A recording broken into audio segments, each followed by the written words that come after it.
Hello and welcome to the eMath Instruction Geometry Regents Review. My name is Kirk Weiler, and tonight we're going to be going through the June 2023 Geometry Regents exam. All right, we're going to be going through it from the first problem to the last problem. If you haven't gotten yourself a copy of this exam, I would highly suggest you do so because it's going to be a little bit hard to read off of the screen. You can get a copy of the exam by going to emathinstruction.com. It's a fine website. Visit our blog and you'll see a blog post, I think it's the second one down, regarding our Regents reviews. And if you go into that article, you'll find a link to the Geometry Regents review that we're doing tonight. Alternatively, you can go into any search engine and simply do a Google search or whatever, a Bing search of Geometry Regents exams and open up the 2023 exam, and then you'll have it here. All right, as I mentioned, my name is Kirk Weiler, and I'm going to be taking you through this exam from the first question to the last. Before we kind of get into it, I do want to remind you of something, which is that one of the last pages in the exam is the formula sheet that comes on every Regents exam that you're taking. This particular formula exam. Now, this particular formula sheet, I don't even know what a formula exam would be.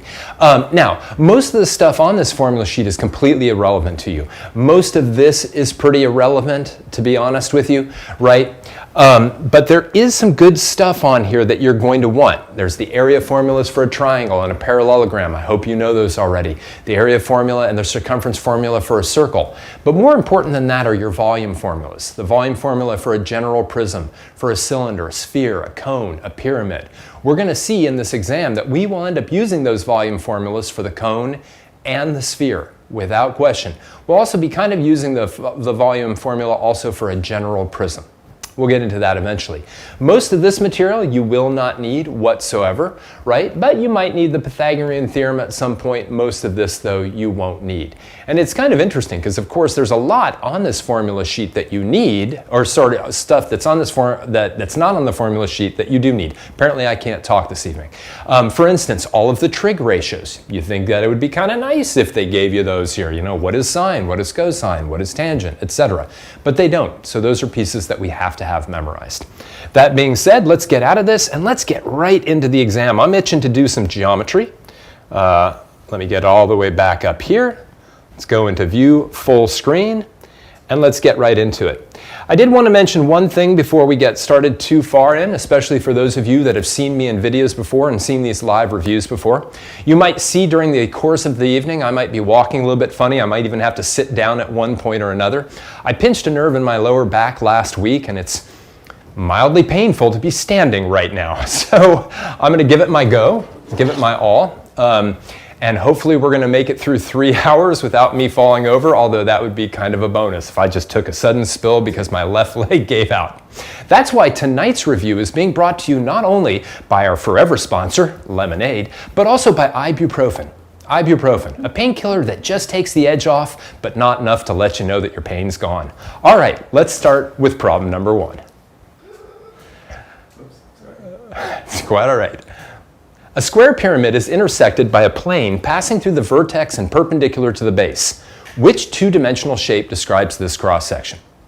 All right, so one of the many things that they want you to know in geometry, and you've been studying this for a number of years, is what happens when you slice a three-dimensional object with a two-dimensional plane. You can really think about this as if I took a bread knife and I sliced through this thing and I made it go through the vertex perpendicular to the base, what would I see? Now, my drawing is poor enough that I actually decided to do this in what's called GeoGebra. So let me show you that little piece. I'm going to sit down for the first time tonight and walk you through that. Here we go. So what we see is that if we've got a pyramid, right? Nice little square-based pyramid, although it could be rectangular-based, and we slice it with a plane that goes through the vertex perpendicular to the base, what you can see here is that it's going to give us a triangular cross-section.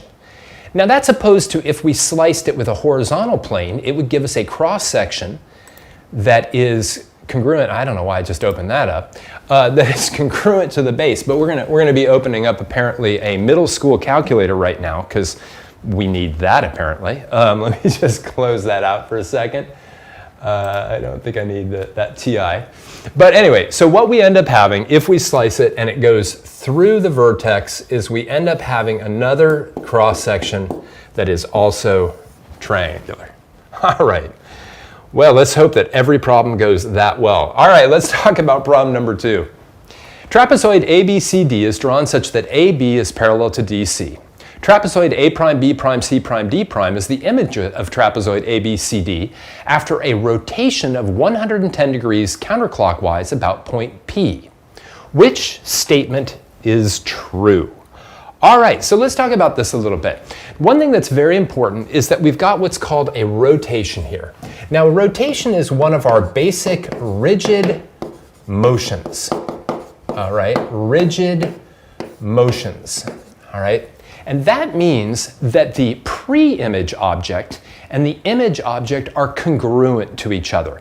They're identical in both size and shape, right? And that means immediately things like angle A and angle A prime are congruent, angle B and angle B prime are congruent, and then C and C prime are congruent, all of that kind of stuff.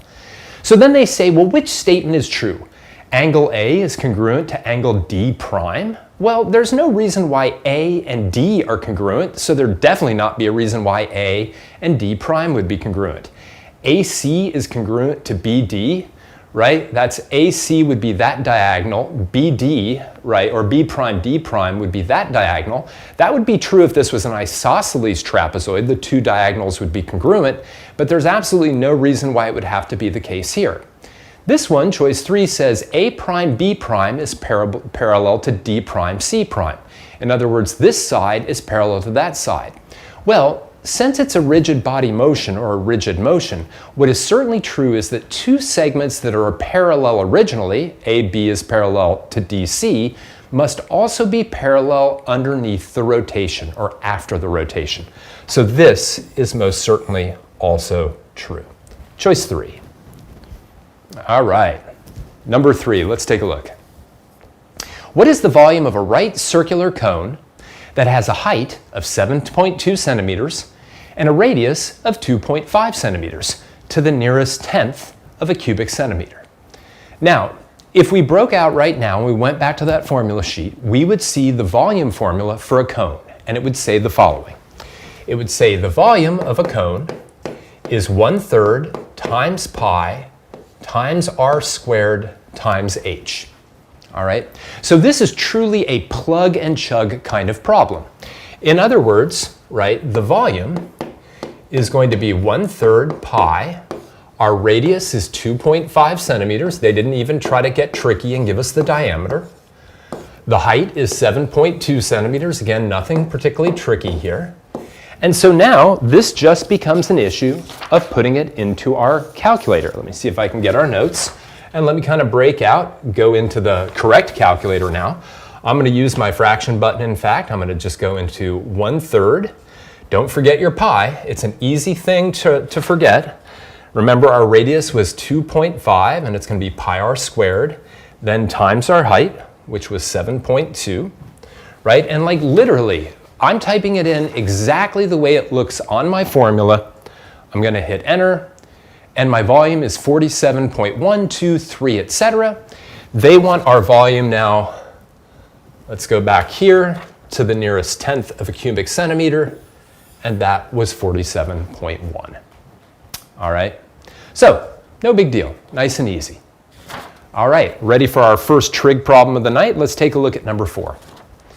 In the diagram below of right triangle SUN, or SUN, where angle N is a right angle, and SU equals 13.6 and SN equals 12.3, what is the measure of angle S to the nearest degree? Now, a couple little flags here that we know it's right triangle trig. They're asking us to find an angle. Now, we're going to find angles plenty in this particular test where we don't use trig. But in this particular one, it's asking us to find the angle to the nearest degree. And that's only typically going to happen if we've got something like trigonometry. There are some other instances where it could happen, but we've got a right triangle here where we know two of the sides and we're looking for this particular angle.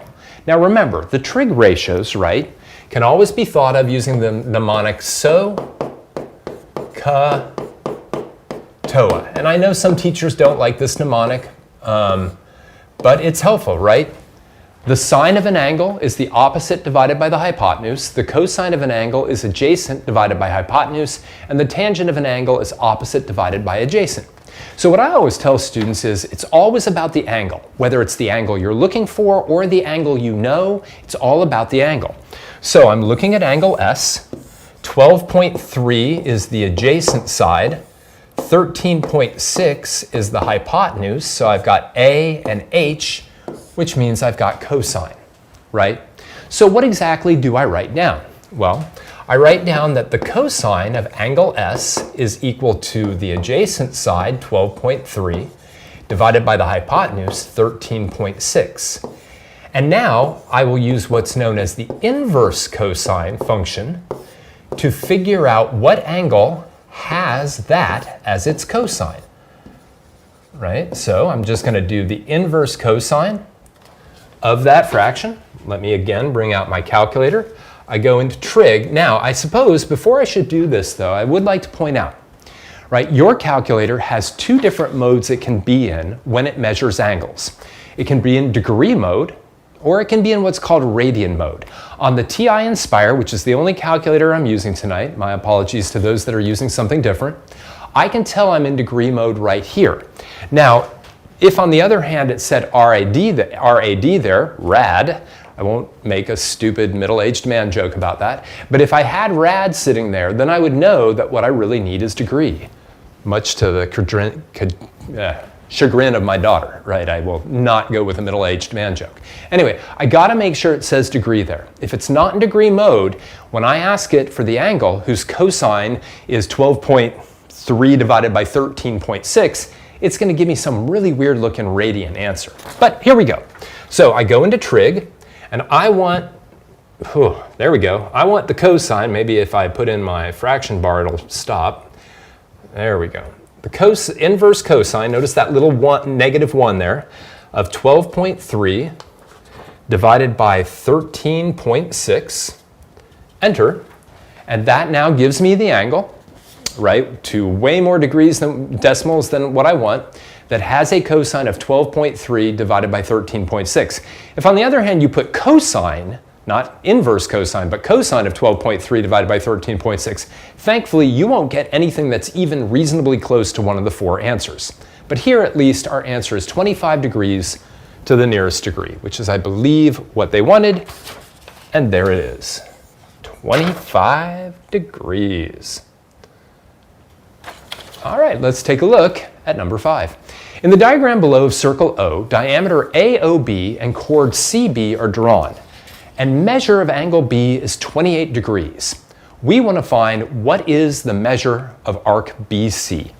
All right, let me bring this up a little bit so you can see it a little bit better. Now, we're trying to figure out the measure of an arc, and arcs are measured in degrees. And specifically, we want the measure of arc BC. Okay? Now, what I do know is that half of an entire circle, that arc, a semicircular arc, has 180 degrees in it. So if I could figure out what the measure of arc AC is, I could just subtract that from 180 to figure out the measure of arc BC. Okay, so how does that relate to that 28 degree angle? Well, one of the many things I should have learned about circle geometry is that an inscribed angle, which is what angle B is always 1/2 the measure of its intercepted arc. Let me just write that down real quick. So the measure of angle B is 1/2 the measure of arc AC. All right, but what that now tells me is that the measure of arc AC must be twice the measure of angle B, which must be twice 28 degrees, which is 56 degrees. So that is a 56 degree angle. Now notice, right, 56 degrees is one of the choices, and it's choice 1, all right? But that's not the correct choice, right? The correct choice now will be the measure of arc BC will be 180 degrees minus 56 degrees, which will be 124 degrees for choice 2. All right. And that ends that page of the test. Let's keep going. Page 4, problem number 6. Let me just scoot this up a little bit further. Let's take a look. In the diagram below of parallelogram ABCD, diagonal BED and EF are drawn. EF is perpendicular to DFC. Measure of angle DAB is 111 degrees, and measure of angle DBC is 39 degrees. What is the measure of angle DEF? Awesome. This is what I would call a fill in the angle problem. The first thing I always advise students to do in a problem like this is make sure they know which angle they're looking for. I'm trying to figure out the measure of angle DEF, so I'm going to maybe put like a little arrow there and put a question mark. All right, let me move that little weird icon off of there. All right, so we want to find that angle. Now, what do we know? Well, most of what they've told us, they've already marked in the drawing. For instance, 111 degrees there, 39 degrees there. They did tell us that EF is perpendicular to DFC, and that tells me that this angle is 90 degrees. Now that's good, because that 90-degree angle is contained in the same triangle, right, that the angle that I'm looking for is contained in. So if I could just simply find this angle, right, angle EDF, right, this one right here, if I can find that, then all I have to do is subtract this one from 90, or add that one to 90 and subtract from 180, and I'll find the one that I want. Well, what else do I know? I know that this figure is a parallelogram, and one of the things I should have learned about parallelograms is that two consecutive angles are supplementary. In other words, the measure of angle ABC, right? The measure of angle ABC is 180 degrees minus 111 degrees, or 69 degrees. So this entire angle from here to here is 69 degrees. Now, the reason that's important is because it then tells me that this angle here, right, angle ABD, all but done, that angle there has to be 69 minus 39, so this has to be a 30-degree angle. Well, how does that help? Well, and this will be helpful for things that we do later on in this test. Because ABCD is a parallelogram, that means AB is parallel to DC, which means if that's 30 degrees, that is 30 degrees as well. Okay? And that's what we really needed. We needed that third angle. Now, anytime you have a right triangle, which is what triangle EFD or DEF or whatever is, then the two acute angles are always complementary. They always add to 90 because that's the other 90, right? So that means that the measure of angle DEF must be 60 degrees, right? It's got to be, just to make sure that the angles add up to 180. Okay, let's keep going. Number 7. In the diagram below of triangle ACT, ES is drawn parallel to AT such that point E is on CA and S is on CT. Which statement is always true? All right, so before we get into this, this will not be the last time that we'll see a triangle drawn with a line drawn parallel to one of the sides. In fact, this is going to come up at least 2 more times in this test that I can remember it. Now, whenever that occurs, whenever a line is drawn across a triangle that's parallel to one of the other sides, all right, then there's one of 2 things in play. Either similar triangles, and by similar triangles, I mean the 2 triangles that are similar would be triangle CES, and then the sort of the bigger triangle, triangle CAT. So those 2 triangles are similar. Or you have what's called the side splitter theorem, which is actually a result of similarity in the first place. And the side splitter theorem just says a parallel line will break up the sides so that the ratio of CE to AE is the same as CS to ST. So let's say CE was twice as long as EA, then CS would have to be twice as long as ST. Or if CE was 1/3 the length of EA, then CS would have to be 1/3 the length of ST, something like that. So what they're testing here is to see if we understand whether one of those two things is true. So let's take a look at like our different options. I just want to see what the correct answer is. Good, good.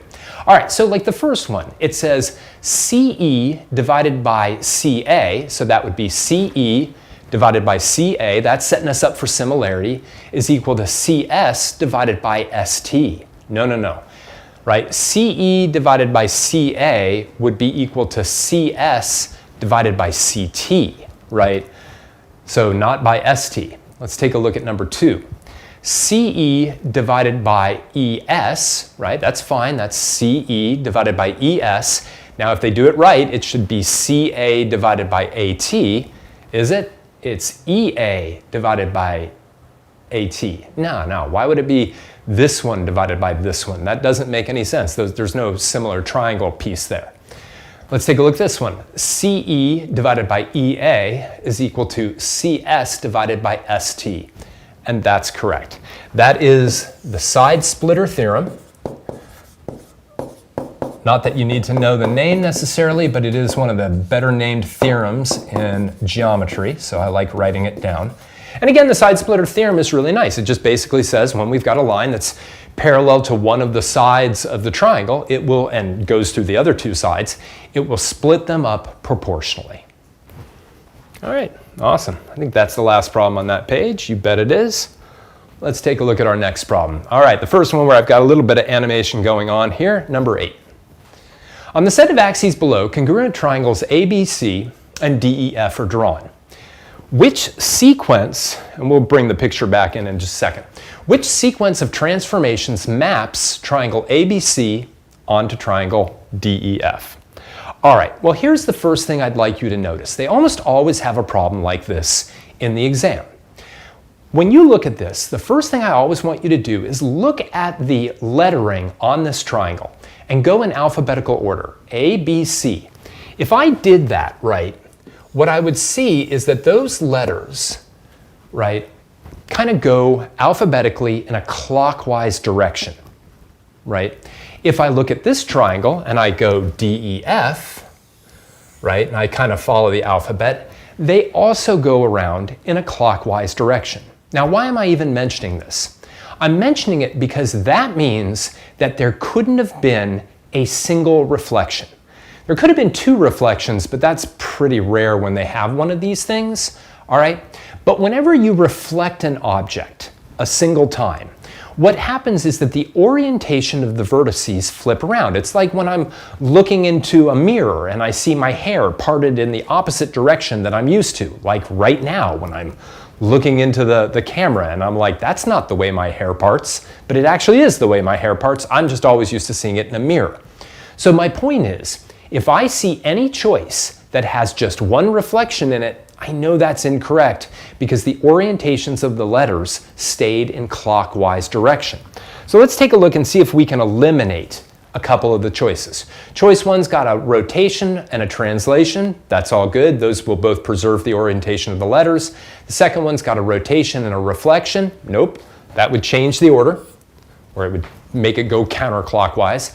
3, that's got a rotation and a translation. Again, fine. And number 4, a clockwise rotation with a reflection. Again, if it's just a single reflection, it's out. Now, one of the cool things is both 1 and 3 start with a counterclockwise rotation of 90 degrees. Awesome. Now remember, to do a counterclockwise rotation or a clockwise rotation by 90 degrees, you can certainly memorize whatever rule it is, like x comma y gets mapped to negative y comma x, or x comma y gets mapped to y comma negative x, whichever one, you know what I mean? I take my paper and I rotate it 90 degrees in whichever direction I need it to go. So for me, I can actually take this and just rotate it 90 degrees counterclockwise. And now I see I would have to translate it 8 units to the right. And that, therefore, it is choice 1. Okay? And that's it. Side note, if for some reason, let me just go one more. If for some reason you had rotated it 90 degrees clockwise, right, now the problem would be, no translation now is going to map that on top of the other one. So it's kind of nice that they didn't do that. They didn't say, well, let's do a clockwise rotation by 90 and then see what happens from there. All right. Okay, number 9, let's take a look. An equation of circle M is x squared plus y squared plus 6x minus 2y plus 1 is equal to 0. What are the coordinates of the center and the length of the radius of circle M? All right, well, let's talk about this. This is a classic double completing the square problem, and they almost always have one of these things on the Geometry Regents review. So let's take a look at how we do it. The first thing I'm going to do is I'm going to group my x terms together. X squared plus 6x. I'm going to leave a little bit of space, plus y squared minus 2y. And then I'm going to move that positive 1 over to the other side to make it a negative 1. I hope everyone's okay without me putting a little -1 and -1. Okay? Just moving any constants over to the other side. Now remember how we complete the square. We're going to look at the coefficient on just x to the first, which is 6. I'm going to divide it by 2. I'm going to get 3. And I'm going to square it, which is going to be 9. So I'm going to add a 9. But if I add a 9 to one side, I've got to add a 9 to the other side. Now I'm going to do the same with the y terms. So I'm going to take a look at the coefficient of y, that's -2. I'm going to divide it by 2. That'll give me -1. I'm going to square it. That'll give me +1. Remember, whenever I square a number, it always turns out to be positive. So I'll get -1 plus 9 plus 1 on the other side. Now the whole point of the sort of process of completing the square is that this trinomial now is a perfect square, and it can be factored as x plus 3 quantity squared. This trinomial is also a perfect square. It can be factored as y minus 1 squared. Here, a -1 and a +1 will cancel, which will just leave me with 9. And now we have what's known as the center radius form of a circle. I should be able to look at this very simply. And remember, for most students, they look inside of the parentheses and they sort of, for the center of the circle, they take the opposite of what they see. And this is really a shifting thing, right? But the plain fact is my center now is going to be at -3, +1, and my radius is going to be the square root of 9, so my radius is going to be 3. For choice 4, center at -3, 1, radius of 3. Awesome. Let's keep going. I will say so far so good on the leg. It's only kind of felt like it's going to give out at any moment, but that's okay. Let's keep going. Let's see what happens. Number 10. Parallelogram BETH, B-E-T-H, with diagonals BT and HE is drawn below. Which additional statement is sufficient to prove that BETH is a rectangle? Awesome. I love problems like this, right? Because you studied special quadrilaterals sort of to death in this course, right? And they always started with, okay, we've got a parallelogram. Now, what more do we need to make that parallelogram into a rectangle or a rhombus or a square, right? And those are really the only 3, okay? So let's take a look. Choice 1 is BT is perpendicular to HE. In other words, the two diagonals are perpendicular. Well, if the two diagonals are perpendicular, what that will do is it will force the parallelogram to be a rhombus, right? It will be a rhombus in that case. So this is sort of our rhombus case. It's not our only rhombus case, but it is a rhombus. Let's take a look at choice 2. BE is parallel to HT. BE is parallel to HT. Well, that's just true of all parallelograms, right? In all parallelograms, opposite sides are parallel. It's literally why they're called parallelograms, right? You know, so this is automatic, right? This is just the fact that they're parallelograms. All right, let's take a look at choice 3. Choice 3, BT is congruent to HE. BT is congruent to HE, meaning that they're the same length. And that's our winner.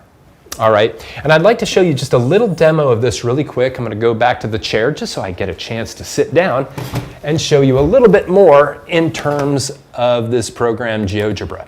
So if I just come in here, all right, here's our parallelogram BETH. And notice I've got sort of the lengths of the two diagonals sitting here. And generally speaking, in most parallelograms, there's a smaller diagonal and there's a larger diagonal. But if I kind of straighten this thing up to the point where the two diagonals are the same length, come on, there we go, then I get a rectangle. And again, you might be like, well, that's just a square. Well, no, actually, squares and rectangles, right? Every square is a rectangle. Not every rectangle is a square. But what is most certainly true is that every rectangle most certainly has diagonals that are congruent. That's my chair bell today. All right, so anyway, that's our choice, right?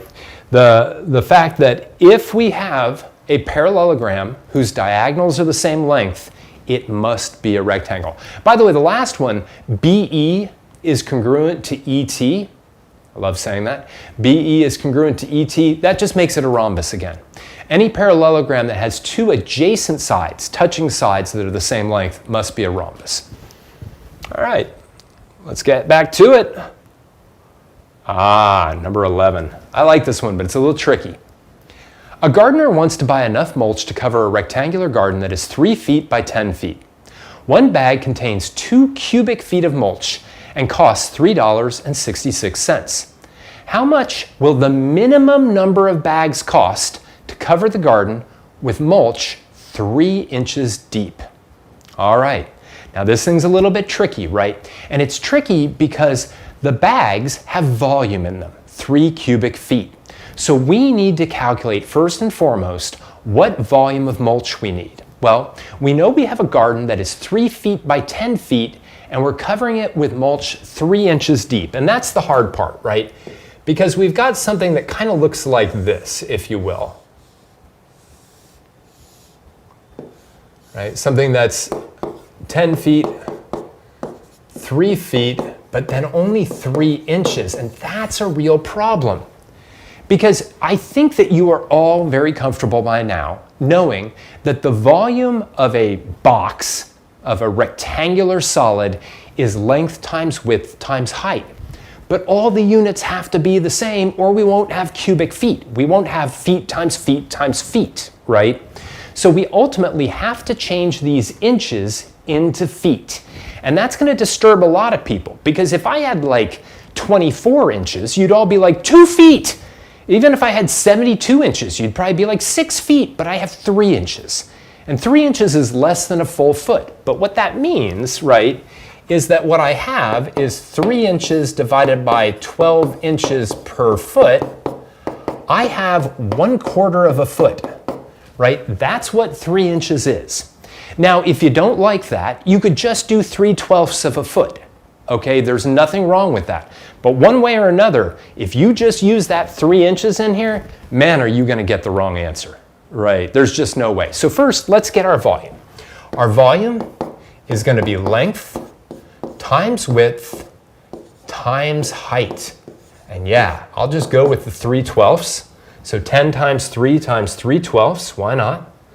Let's do it. 10 times 3 times 3/12. Now I do that and I get something irritating like 15 halves, right? And if you don't like that, you can always do control equals. So I have 7.5 cubic feet. 7.5 cubic feet. Keep that in your head. All right, so 7.5 cubic feet. So how many bags do I need? Oh, and let me get this little pen out of the way, otherwise it doesn't look like 7.5. 7.5 cubic feet. Well, each bag contains 2 cubic feet of mulch. So, you might say, very understandably, I should do 7.5 divided by 2. Yeah, well, here's the thing though. I'm going to need 4 bags of mulch, right? 3 bags of mulch are going to be 2 cubic feet. 4 bags of mulch are going to be 8 cubic feet. I need 4 bags, right? And since each bag costs $3.66, once I find my calculator, I'm going to find that the minimum that I need to spend to cover this entire thing is $14.64. I'm going to have some mulch left over, right? I definitely am. But since I have to assume that I can only buy in full unit bags, right, I'm going to need a full 4 bags, so it's going to cost me $14.64. And that is choice 3. All right, let's take a look at problem 12. In the diagram below, triangle dog is similar to triangle cat, where G and T are right angles. I love it when they tell us that, even though it's so clearly marked on the diagram. Anyway, whatever, I do the same thing. Now, the question is, which expression is always equivalent to the sine of D? Now, I think that what they're trying to get here is this general principle that says if two angles are complementary, they add up to 90 degrees, then the sine of one is equal to the cosine of the other. But it's kind of cool because we can really kind of get at this in a very straightforward way. We don't even need to really know that. We just need to know our SOHCAHTOA again. So I want sine D. Remember, I'm going into the angle, so the sine of D is going to be the opposite side, which is OG.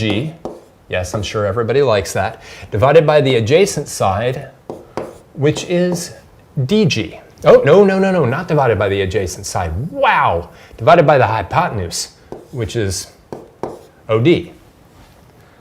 Okay, so the sine of angle D is equal to OG opposite divided by OD hypotenuse. Great. So what does that have to do with this triangle? Well, keep in mind these two triangles are similar, which means that the ratio of relatively positioned sides will always be the same. So what's in the same place as OG, but over on this triangle? Well, we can even just look at the letters, right? OG and AT are the same, right? And OD and AC are the same.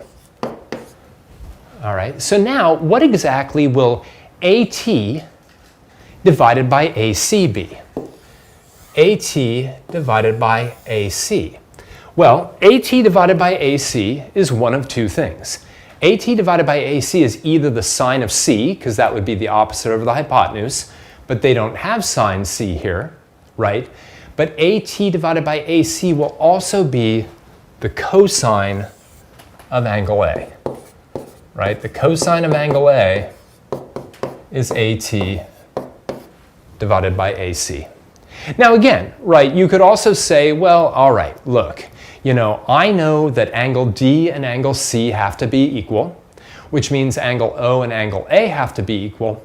So therefore, the sine of D, right, would end up having to be the cosine of O, but the cosine of O and the cosine of A have to be the same because those angles are the same given that they're similar triangles. But you can really just work it through like this in this particular problem. All right. I love problem 13. Let's take a look. On the set of axes below, triangle DEF is the image of triangle ABC after a dilation of a scale factor 1/3. 1/3. All right. The question is where the center of dilation is at. Now, what's cool about this problem is you could use the fact that it's been dilated by a factor of 1/3, but you don't need to, okay? Remember one basic, amazingly important thing about dilations. When we dilate a point, let me just do a little example here, and let's say we have the center of dilation, and let's say we have the pre-image point, and then we have the image point. Let me just do something really quick. I'm going to just get rid of that and go back in here, view full screen. Okay. So let's talk about this again. So we've got some center of dilation, we've got our pre-image point, and then we've stretched it away, right? So we've got some final image point. The key here is that the center of dilation, the pre-image point, and the image point all lie along the same line. They all lie along the same line. I think I'm going to be getting rid of this tablet soon because I keep moving that pen. They all lie along the same line, which is cool because I can take my ruler right now and I could take point B, which is a pre-image point E, all right, and I can just draw a line through those points. Now, what I know is that somewhere along that line is the center of dilation, right? Because B is the original point, E is the image point, the center is somewhere along this line. But that leaves a lot of points, right? So how do I find where it is? Well, let's just do this again. Let me take point A, and let me now connect it to point D, and draw in a line. And now the center of dilation must lie somewhere along that line. Oh, well, what is the only point that lies on both of those? Well, it's the point 2, -3. Now, you could even take it one point farther, obviously, and you don't need to, but you could go to point C and do exactly the same thing with point F, if I can rotate it correctly. And we see that that also goes through the point. So the center of dilation must be the point 2, -3. Side note, you really can see the 1/3 thing. If I kind of partitioned this out like this, right, you can see, right, that I sort of have, if you will, 1, 2, 3 units from the center of dilation here, but only 1 unit from the center of dilation to here. And we could do the same thing with the other points, but you don't want to see me do that. All right, so let me get rid of this, and we have the point 2, 3. Whoop. And that's the last problem on that page. Excellent. All right. Problem number 14. I feel like we've seen this one before. This is going to get a little bit old. Problem 14. In the diagram below of isosceles triangle AHE with the vertex angle at H, CB is perpendicular to AB, and FD is perpendicular to AE, which statement is always true? Do you feel like you just did one of these not that long ago? The one with the parallel lines? Well, this one's got some parallel lines in it, but it's not that important, right? What is important is a couple things. First, let's take into account the fact that this is an isosceles triangle with angle H being the vertex angle. Now, we know that the base angles of an isosceles triangle are equal or congruent. So these two angles have to be the same measure. Now, the other thing that we know is we also know that this is a 90-degree angle, and this is the 90-degree angle. Now, remember, we don't know those because they look like 90-degree angles. We know those because of these two statements. Now, maybe the biggest thing of all in similarity is when two triangles had two pairs of congruent angles shared amongst them, then those two triangles were similar. That means that triangle ABC is similar to triangle EDF, right? ABC is similar to EDF, and that's what it's getting at here, right? So here we go again, right? Let's take a look at our different ratios. The first one, AH is to AC, AH is to AC. We're already going outside of those two triangles, so no. Again, AC is to EF, so AC divided by EF is equal to AB divided by ED, and there it is, right? Let me just make sure I've got, I'm just like not even close to being here anymore. There it is. Yeah, so I've got AC, right, divided by EF is equal to AB divided by ED. And that's it. Now that is true because these two triangles are similar, and it really kind of gets also at the trig ratios. Both of those would sort of be the cosine of angle A and angle E respectively, but because those angles are the same, they are equal. All right, let's keep going. Lots of similarity problems like that. Problem 15. Rectangle ABCD has two vertices at coordinates A, -1, -3, and B, 6, 5. The slope of BC is what? All right, so let me just like throw this out here. You know, we got some rectangle. I'm gonna draw it actually kind of skewed like this. All right, so we have A, B, C, D, right? And they've given me the coordinates of A, -1, -3, and they've given me the coordinates of B, 6, 5, right? And they want the slope of BC. Now, one thing I can do definitely right away is I can figure out the slope of AB. So let me do that, right? The slope of AB, right? I'm going to do m is equal to 5 minus negative 3 all over 6 minus negative 1, which is going to be 8/7. So the slope of AB is 8/7. Well, how do I figure out the slope of BC? Well, what we know is that because it's a rectangle, and that's key, if this wasn't a rectangle, I would be out of luck. But because it's a rectangle, BC must be perpendicular to AB. And this won't be the last time we'll see this in this exam. Two lines or segments that are perpendicular to one another have slopes that are negative reciprocals. So the slope of BC must be negative 7/8. Choice 1. All right, that's it. Let's take a look at number 16.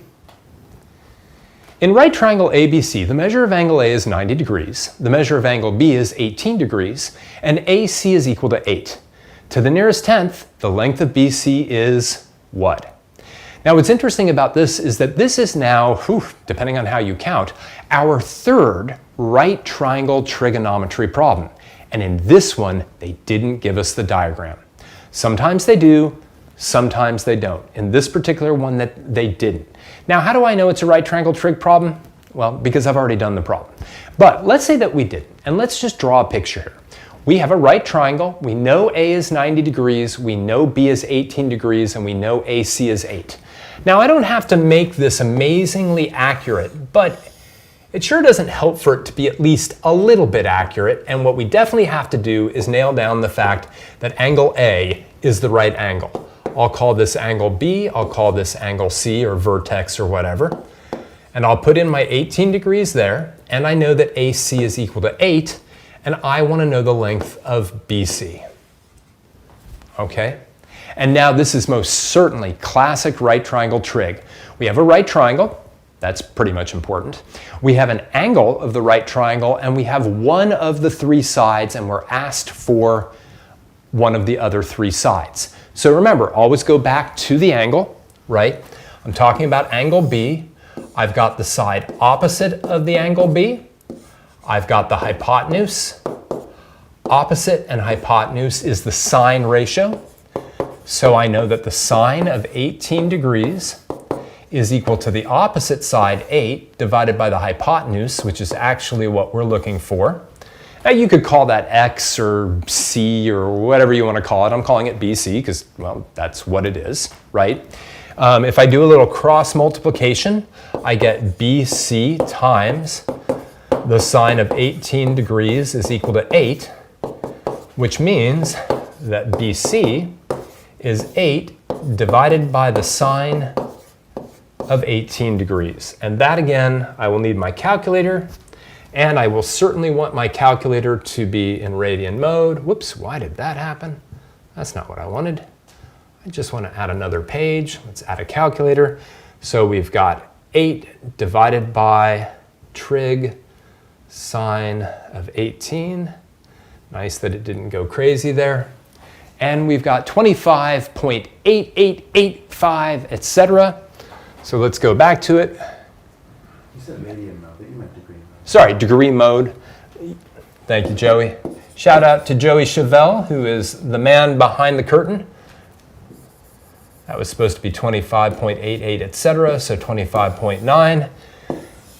Joey does all the fine camera work going back and forth between the board and the screen and me. He also is the one who laughs at my jokes when nobody else does because there's no one else in the room.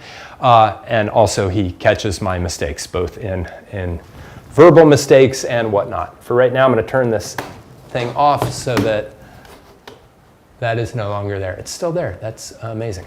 Okay. Anyway, let's keep going. Thought that would get rid of it. All right, anyway, let's take a look at number 17. The measure of one of the base angles of an isosceles triangle is 42 degrees. The measure of an exterior angle at the vertex of the triangle is which of the following? All right, well, it's interesting because both problem 17 and problem 18, and I will say right now, Problem 18, probably my least favorite problem on the test, so we'll get it over with really soon and really quickly. Well, it won't be quick when we do it, but anyway, they both deal with the same theorem. And both theorems are what are called the exterior angle theorem. So real quick, before we even do 17 or 18, I just want to remind you of something. If I have a triangle, let's say, and just, of course, that thing's not going away. It's going to be there forever. Okay, maybe that'll do it. Yay, okay, so if we have a triangle, all right, and we extend one of the sides of the triangle, and let's say I knew that this was, I don't know, a 60-degree angle, and let's say I knew that this was a 50-degree angle, right? Then the exterior angle theorem says that that exterior angle will be the sum of the two remote interior angles. Now you might say, well, I wouldn't need to know that theorem because I could just use the fact that, when I add up the, angles of a triangle, they sum to be 180, so I could do 60 and 50 and get 110, which would make that 70, and then I could subtract the 70 from 180 and get 110 there. 100%, absolutely. Just keep this theorem in mind when we get to this problem, all right? Now let's actually take a look at problem 17. All right, now in problem 17, what they say is that I've got an isosceles triangle whose base angles measure 42 degrees. And they want to know the measure of an exterior angle at the vertex. Well, again, one thing I could do is I could add up the two 42s, right, get 84, subtract 84 from 180, get 96, take the 96, subtract that from 180, and then I'd get 84 here. All right, that exterior angle is going to be the sum of the two remote interior angles, so that is simply going to be 42 plus 42, which is 84 degrees. Now again, I definitely want to be very clear. You don't have to do the problem this way. If you're like, no, I don't remember that theorem or whatever, you could definitely add the two 42s, get 84, subtract from 180, you would get this would be 96, right? Then you'd subtract that from 180 and you'd get back to the 84 again, right? You see how reductive that is? Add them together, get 84, subtract from 180, get 96, subtract that from 180, get back to the 84. Kind of silly. Now let's take a look at one having to do with the exterior angle theorem that is far more difficult. At least I think. This one is just like, really? All right, number 18. In the diagram below, AFKB is parallel to CHLM, FH is congruent to LH, FL is congruent to KL, and LF bisects angle HFK. I think there's even more information here. I think it's somewhat redundant, but whatever. Like, let's not worry about that. Okay, so they then ask, which statement is always true? Oh my goodness. So first, let's mark down the givens. FH is congruent to LH. FH is congruent to LH. Now, that's not so much important in and of itself, but what is important is that makes that triangle FHL is an isosceles triangle. Sound familiar to 17? Anyway, what that tells me is that this angle and this angle have to be congruent. Okay. Now I know that FL is congruent to KL. So FL is congruent to KL, which tells me that these two angles have to be congruent. Great, all right. And LF bisects, LF right here, bisects angle HFK, which means that this angle and this angle have to be congruent, which means I'm going to just erase one of these things, but these two angles are congruent, so I'm going to erase that. So let's be very clear. This angle, this angle, this angle, and this angle are all congruent, right? Now I could mark some additional angles just based on parallel lines. For instance, right, I know AFKB is parallel to CHLM, right, which means that this angle and this angle have to be congruent because they're alternate interior angles. Likewise, this angle and this angle would have to be congruent, but they're already marked congruent based on all the other stuff that they told us, which to me tells me that things are a little bit, they're a little bit dicey here.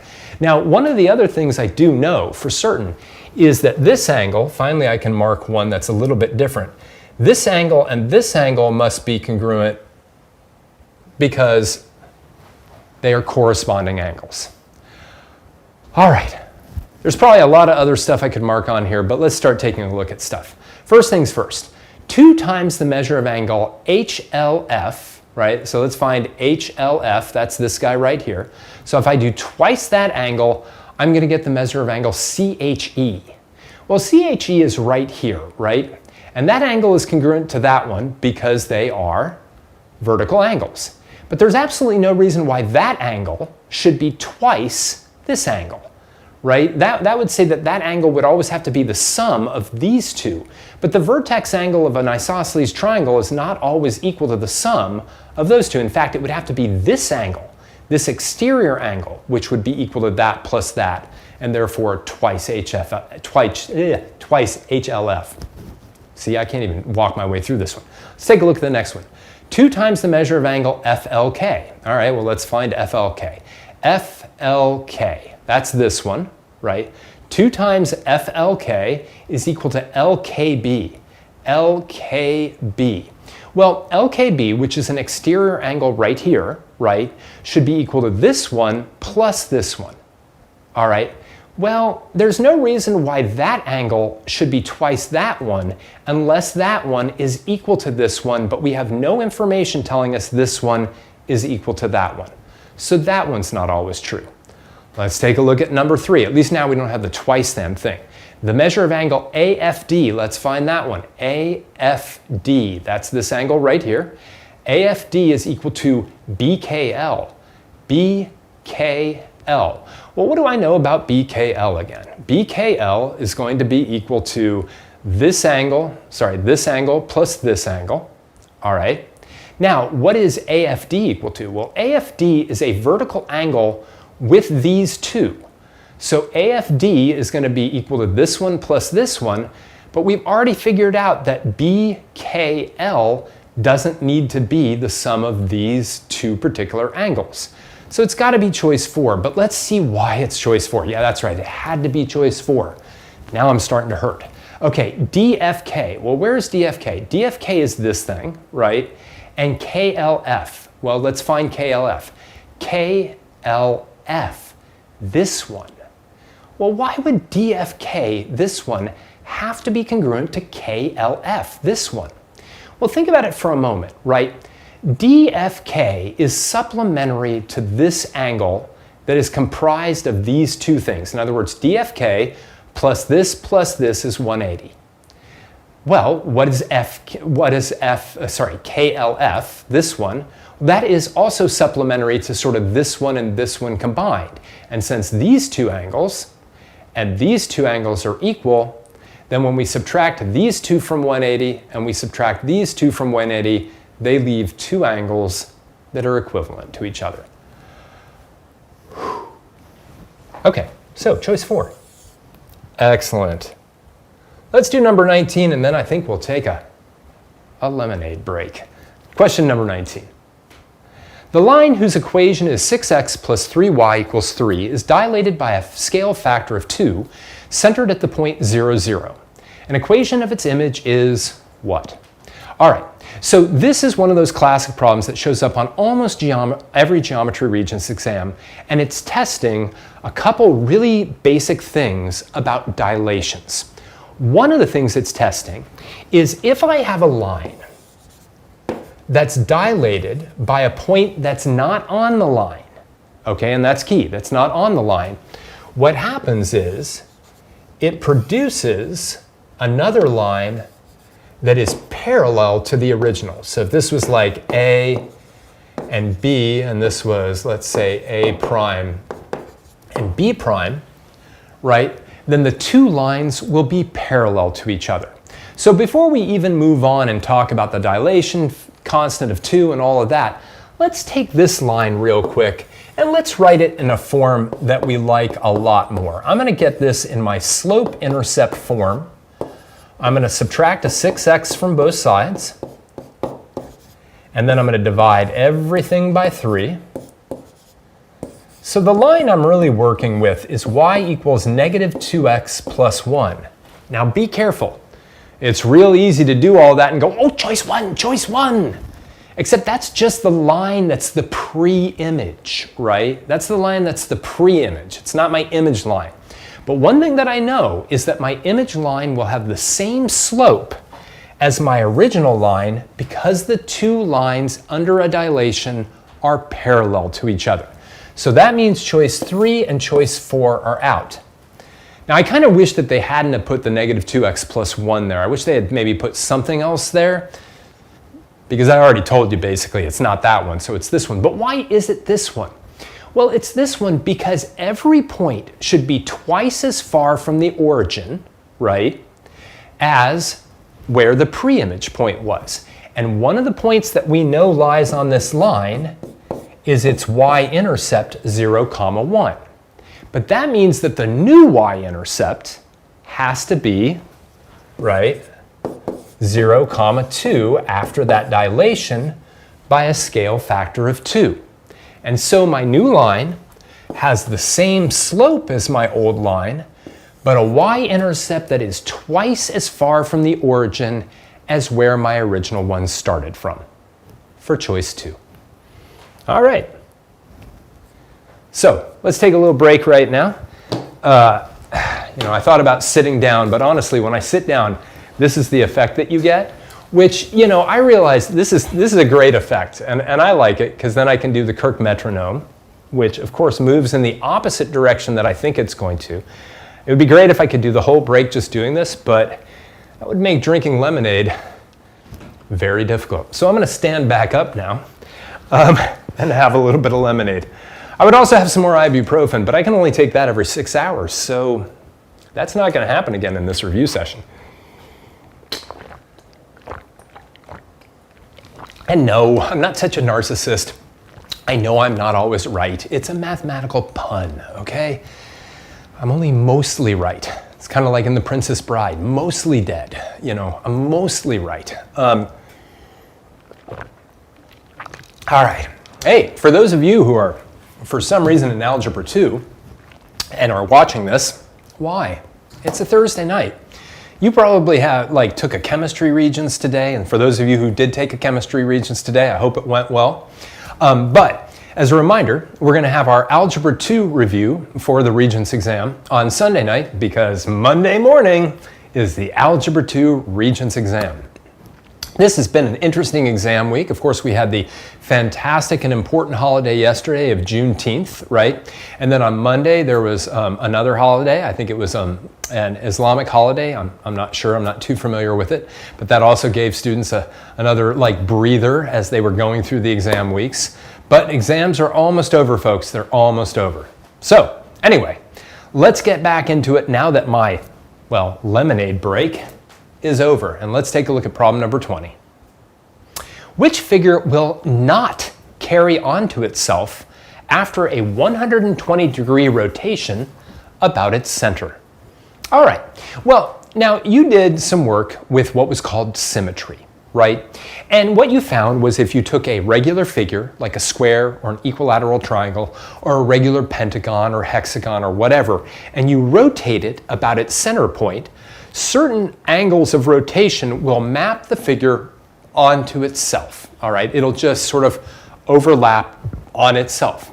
And what you should have learned is that you can always find the smallest angle that will do that, the smallest angle, not the only angle, but the smallest angle that will do that by doing 360 degrees divided by the number of sides that the figure has.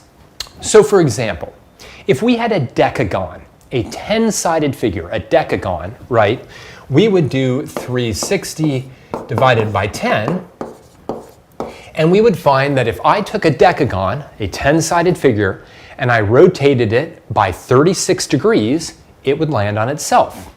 But then if I rotated it twice by 36 degrees, which would then be 72 degrees, it would also land on itself. All right? So the key to this problem is thinking about the smallest angle for each one of these. So let's do it. Let me get rid of that. For an equilateral triangle, we would have 360 divided by 3, which would be 120 degrees. So great. You know, that means if I take an equilateral triangle and turn it once, it will map onto itself with a 120-degree rotation. Now, a regular hexagon, has 6 sides. So if I do 360 divided by 6, I'm going to get 60 degrees. Now remember, that's the smallest angle, right? But if I do 2 of those, right, then I will have 120 degrees, and it will land on itself again. All right, a regular octagon. An octagon has 8 sides. If I do 360 degrees divided by 8, I get 45 degrees. Now, the problem with 45 degrees is if I do 45, and I do another 45, and I do another 45, and I do another 45, notice that the 120 isn't in there. I skip right on by it. So I rotate 45 degrees, and an octagon lands on itself. I rotate 90 degrees, an octagon lands on itself. I rotate 135 degrees, an octagon lands on itself. But 120 degrees wouldn't get the job done. So this is the figure where it doesn't work. Side note, the final one, a regular nonagon. A nonagon has 9 sides. So for a 9-sided one, right, if I divided by 9, I would have 40 degrees, 80 degrees, 120 degrees, 160 degrees, etc. And therefore we see that 120 again, right? So a nonagon would also map onto itself with a 120-degree rotation. All right, well, I feel like it's been long enough since we've had another one of these parallel line similarity problems, so let's do another one. Problem 21. Triangle ADF is drawn, and BC is parallel to DF. Which statement must be true? All right, this is cool. So they try to trick you in a lot of different things here, and I'd like to talk about it a bit. So first things first, again, because we know that BC is parallel to DF, one of 2 things is probably likely true here. They're either testing a similarity issue or they're testing that side splitter theorem. Not likely side splitter because we've already seen that once, but then again, we've also seen similarity once. So let's take a look. AB divided by BC, so AB divided by BC is equal to BD divided by DF. That is exactly the same thing they pulled on us in the other problem, and it's still not true. Quite frankly, AB divided by BC would be equal to AD divided by DF. So that one's out. They then say BC, right, is half of DF. BC is half of DF. Well, that would be true if these 2 things were the midpoints of those 2 sides. Now, they've definitely drawn them as if C and B are midpoints, but there is nothing in this problem that actually says that. Wait for that in problem 22. But here they're trying to get you with what's called the midpoint theorem, which basically says if you connect the 2 midpoints of any 2 sides of a triangle, the segment you get is half the length of the remaining side. Again, wait for problem 22. We'll get there. The next one, they give you a ratio, but they use colons instead of a division or a fraction bar. Okay, but same song, second verse. AB divided by AD, good, is AC divided by CF. No! AB divided by AD would be AC divided by AF, right? But not AC divided by CF. So it's going to have to be 4, but which turns out to just be a parallel line property. Angle ACB, which is this one, is congruent to angle AFD, which is this one, and that's absolutely true. Those are corresponding angles that were created by 2 parallel lines. So, yeah. Okay, let's keep going. Problem 22. In triangle ABC, M is the midpoint of AB and N is the midpoint of AC. If MN is x plus 13 and BC is 5x minus 1, what is the length of MN? Fantastic. Let's draw another picture. It doesn't have to be beautiful. It doesn't have to be totally accurate, but accuracy is kind of helpful here a little bit, and here's what I mean. We've got triangle ABC. I always like to draw a nice generic triangle, not an isosceles or an equilateral or anything like that. M is the midpoint of AB, so I'm going to try to put M at about the midpoint of AB. N is the midpoint of AC, so I'm going to try to put that there. All right, and I'm going to draw in segment MN. They then tell me segment MN is x plus 13, and BC is 5x minus 1. And here is that midpoint theorem. So let me discuss that again a little bit. Whenever we have the midpoints of two sides of a triangle that we connect with a line segment, that line segment has two important properties. One, it's parallel to that other side, which has nothing to do with this problem. And two, this side's always twice the length of that, or this side is 1/2 the length of that. I like to think of the twice thing because then I don't have to bring in fractions. And in fact, I'm going to start this problem by saying BC is equal to twice MN. And that's going to allow me to then write the following equation. 5x minus 1 is 2 times x plus 13. Notice how careful I'm being about the parentheses. That'll give me 5x minus 1 is equal to 2x plus 26. Bring the 2x to this side, that'll be 3x minus 1 is equal to 26. Add the 1, 3x is equal to 27, divide by 3, and x is equal to 9. Now, of course, as always, you have to be very careful. I've seen a lot of great math students go through a problem like this. They get 9, they look at their choices, they see choice 2 is 9, they circle it, they bubble it in, and they get it wrong because they didn't ask what the value of x was. They could have, but they want the length of MN, right? And the length of MN is x plus 13, so MN is equal to 9 plus 13, and that's equal to 22. All right. I really dislike it when they do things like this because if you did all of this and you got 9, it means you know the geometry beautifully, right? You know everything about the geometry. You even did the algebra right. It's all beautiful. You got 9, you saw 9, you circled 9, and you lost all credit, even though you knew the geometry. Drives me nuts. Anyway, whatever. I am not in charge of making the tests. Okay, a close second in terms of problems that I dislike on this, problem 23. Let's take a look.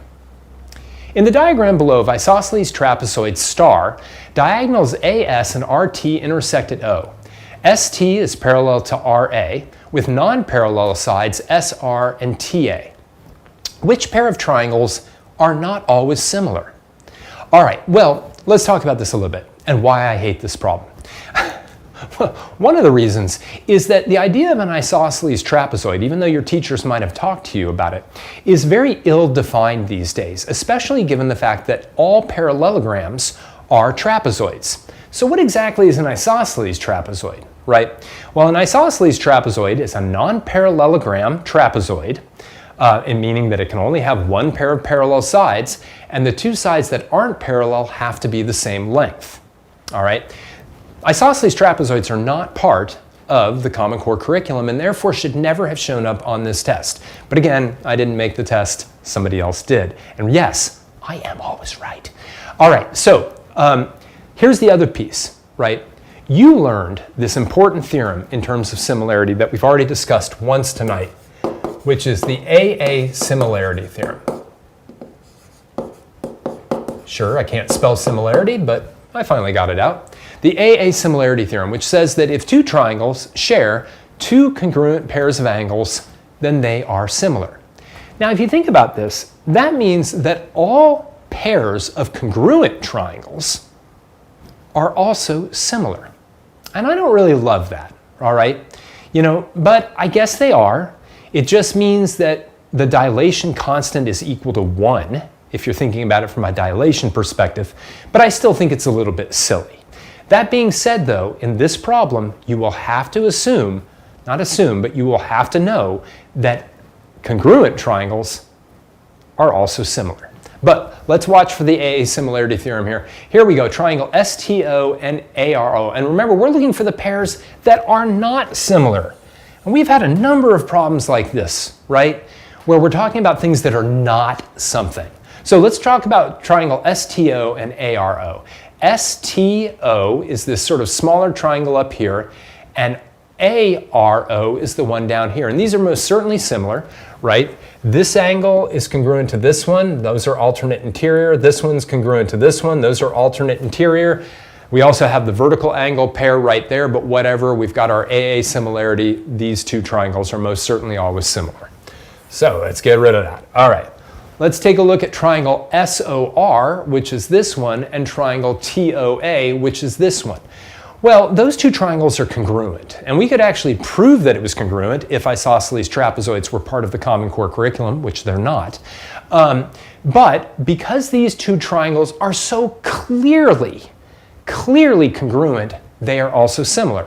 So that's not that one either. All right, how about number 3? SRA, which is this one, and ATS, which, whoop, nope, that's ATR. Sorry about that. I should probably do that in a different color. Let me do that. ATS, which is this one. All right, sorry, it looks terrible.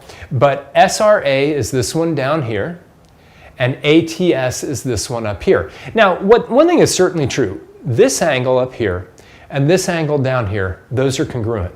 But that's the only pair of congruent angles that they have. In fact, just the eye test, this thing is most certainly an obtuse angle, and this is most certainly an acute angle. The only one that's obtuse at all would be maybe this particular angle, but that one and this one can't be congruent because this thing right here and this one here are congruent. So these two most certainly are not always similar. And now we'll go back, which actually kind of implies that sometimes they are similar, which then makes me really wonder exactly under what situations would they be similar, and I just, I'm not going to go there. It's too irritating. All right, question 24, which I believe is the last multiple choice question on this test before we'll take another quick break and move into our free response. 24. The endpoints of segment AB are A, 0, 4, and B, -4, 6. Which equation of a line represents the perpendicular bisector of AB? All right, awesome. I love this question. So let's kind of like game it out a little bit, right? Let's say that we have AB, and again, I'm not trying to make this amazingly accurate in terms of the coordinates, so don't get on me for that, right? We've got this, and then we've got some perpendicular bisector of it, right? So the perpendicular bisector will look something like that. I really hope I do a better job in the next problem drawing a perpendicular bisector. All right, so that's the thing that I need to come up with the equation for. So what do I know about the perpendicular bisector, right? Well, one thing I know, right, and we talked about this earlier, is that it will have a slope that is the negative reciprocal of whatever slope is here. So let's first figure out the slope of AB, right? So AB, that thing is going to have a slope of 6 minus 4 divided by -4 minus 0, which is going to be 2 over -4, which is -1/2. All right, so that's the slope of AB. But the slope of the perpendicular bisector, right, has to be the negative reciprocal, which is going to be +2. All right, now that means that my answer is either choice 3 or choice 4. Right? Choice 1 and choice 2 are out. So what else do I know? Well, I know that the perpendicular bisector must go through the midpoint of this segment, right? It's got to go through the midpoint. So let's figure out what the midpoint is, right? We can do that by adding the two x coordinates and dividing by 2, adding the two y coordinates and dividing by 2. So that'll be -4 divided by 2, which is -2, and 10 divided by 2 is 5. So this point, the midpoint, has to be -2, 5. So I can now use that point to figure out whether choice 3 is right or choice 4 is right. Now, one way to do it is I could just see which one of these two choices goes through the point -2, 5. It's a lovely way to do it. Another way to do it is to write down something like y equals 2x plus b, and just substitute this point in and solve for b. Put in 5 for y, -2 in for x, and I find b has to be 9. We could even use the point slope form of a line to come up with this, but we're going to be using that later on in this test, so we'll leave point slope for later. All right, great. So let's move on and let's take another little lemonade break. Now we're going to be moving into part 2.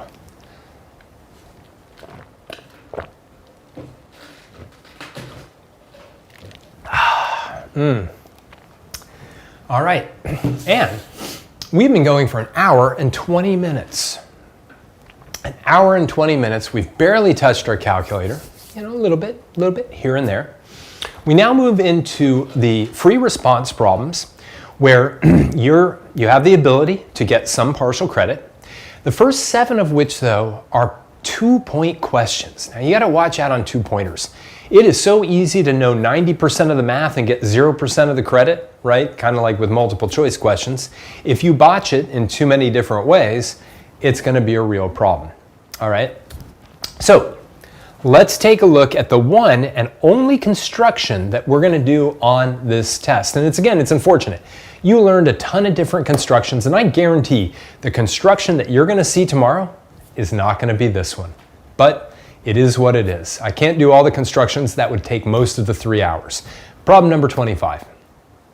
In triangle ABC below, use a compass and straight edge to construct the altitude from C to AB. Leave all construction marks.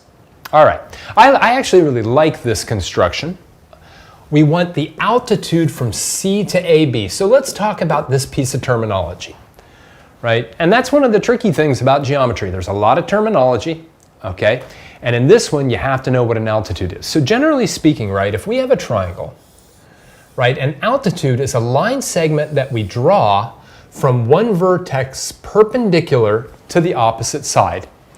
Every triangle has 3 altitudes, all right? Every triangle, all right? And in fact, some of you may have even learned how to find what was called the orthocenter of a triangle, which is the intersection point of the 3 altitudes. Anyhow, we've got to somehow now draw the altitude from point C down to AB. All right, so let's talk about how to do that. First, we're going to take our compass, which is just lying haphazardly on my paper right now. All right, and I'm going to bring it up, and I'm going to put the pointed end at C. And I'm going to keep bringing it up, apparently. And I'm going to rotate this down. And now here's the key. What I need to do is I need to make my compass wide enough so that when I draw it through the base, it intersects the base at 2 different points.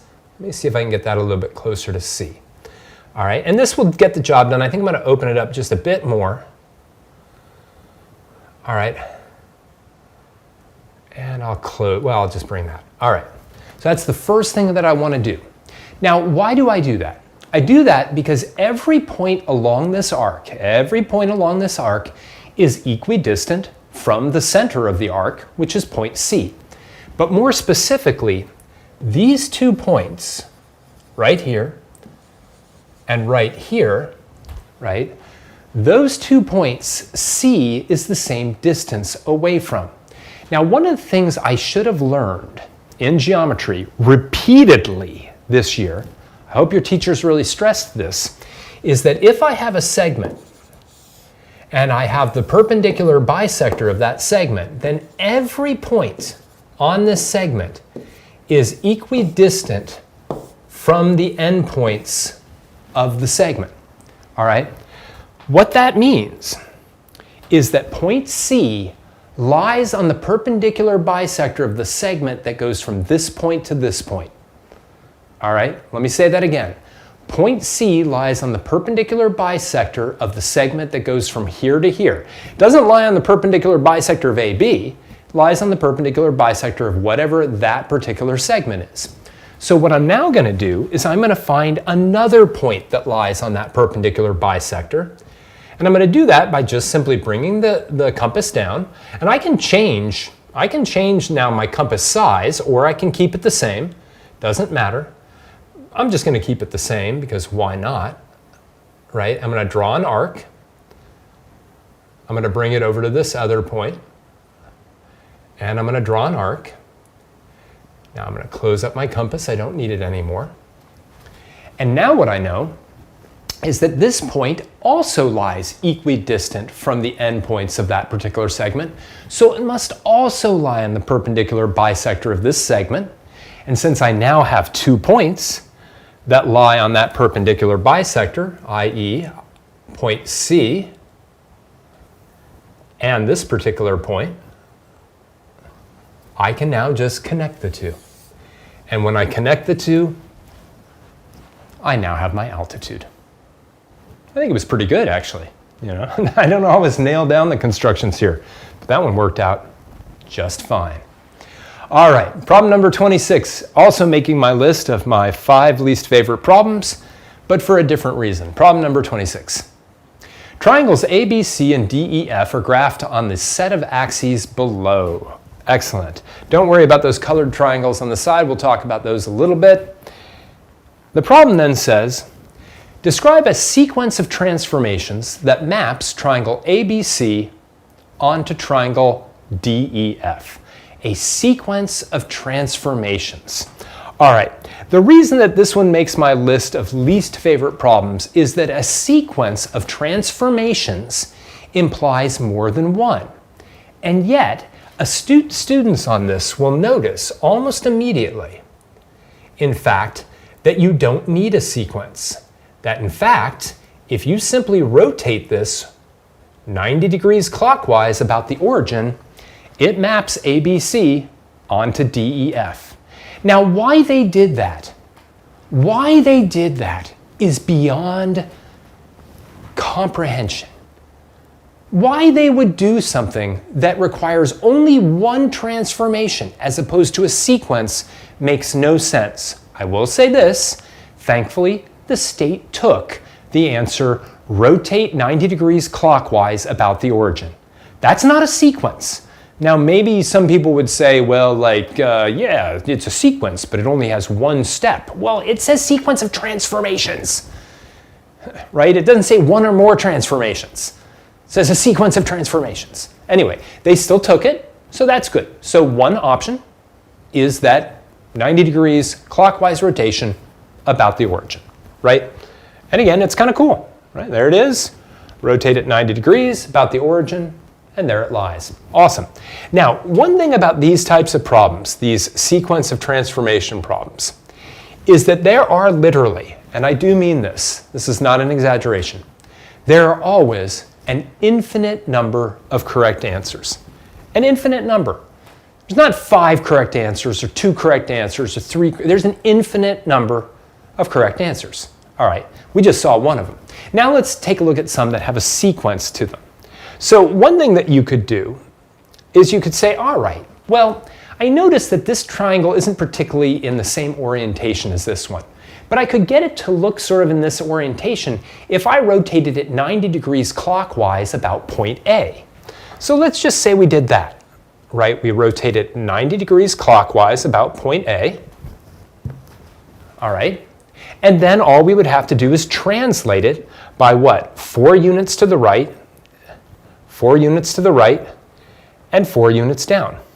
So another sequence, right, would be a 90 degree rotation clockwise about point A, and you'd want to write all that down, and then a translation moving it 4 units to the right and 4 units down. But let me just kind of Control Z it. You could say, well, maybe I want to do the translation first. Sure, why not? Why not translate it 4 units to the right, 4 units down, and then rotate it 90 degrees about point D, right? That would work great. Now, by the way, the reason that there's really an infinite number is, imagine this. Imagine I'm like, you know what? I'm going to move it 5 units to the right, and then I'm going to rotate it 180 degrees. And then I'm going to move it 3 units down. And then I'm going to move it 90 degrees this way. And then I'm going to move it over here, right? I mean, I could zigzag back and forth 2,000 times and then finally put it on top of the other one, right? And it's going to be fine. One last little peek, right? You know, I'm rotating it clockwise to get it into that orientation. But you could also do something like this. You could take this thing, my purple triangle, and you could say, well, look, what I'm going to do is I'm going to move this down 8 units. I'm going to translate it down 8 units. And then I'm going to rotate it clockwise about point F. Or I'm going to try to move it clockwise about point F. So there are lots of different correct answers. And by lots, I mean an infinite number of them.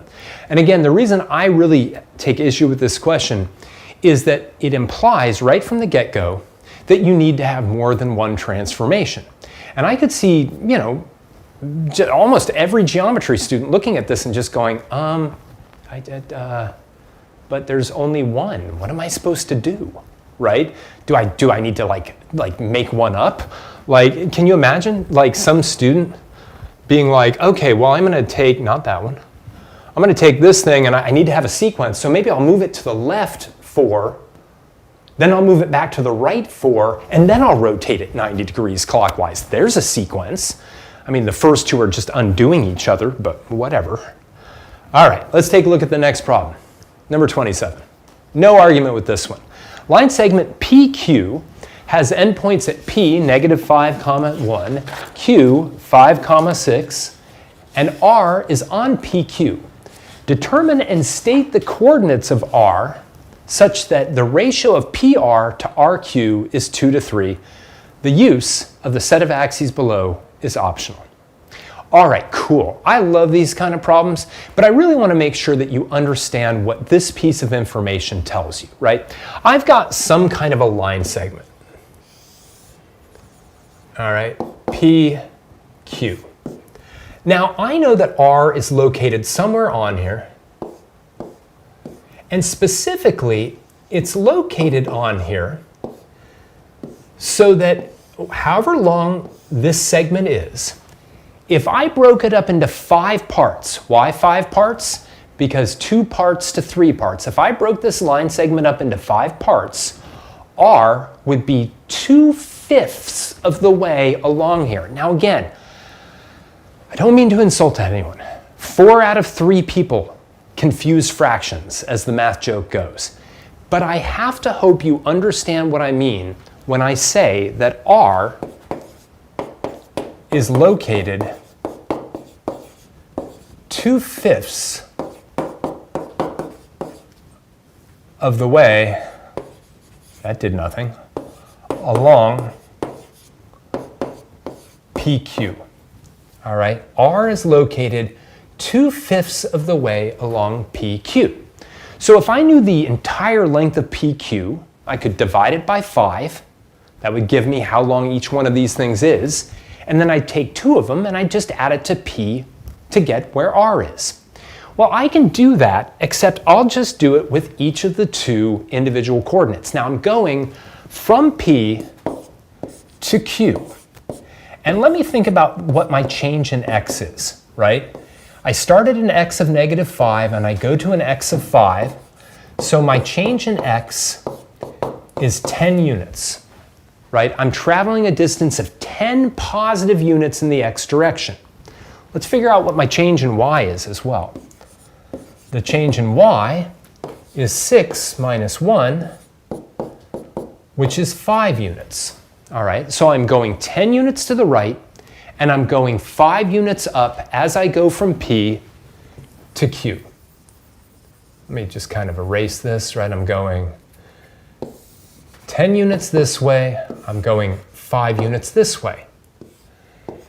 But that means I only want to go 2/5 of the way. I just want to go 2/5 of this.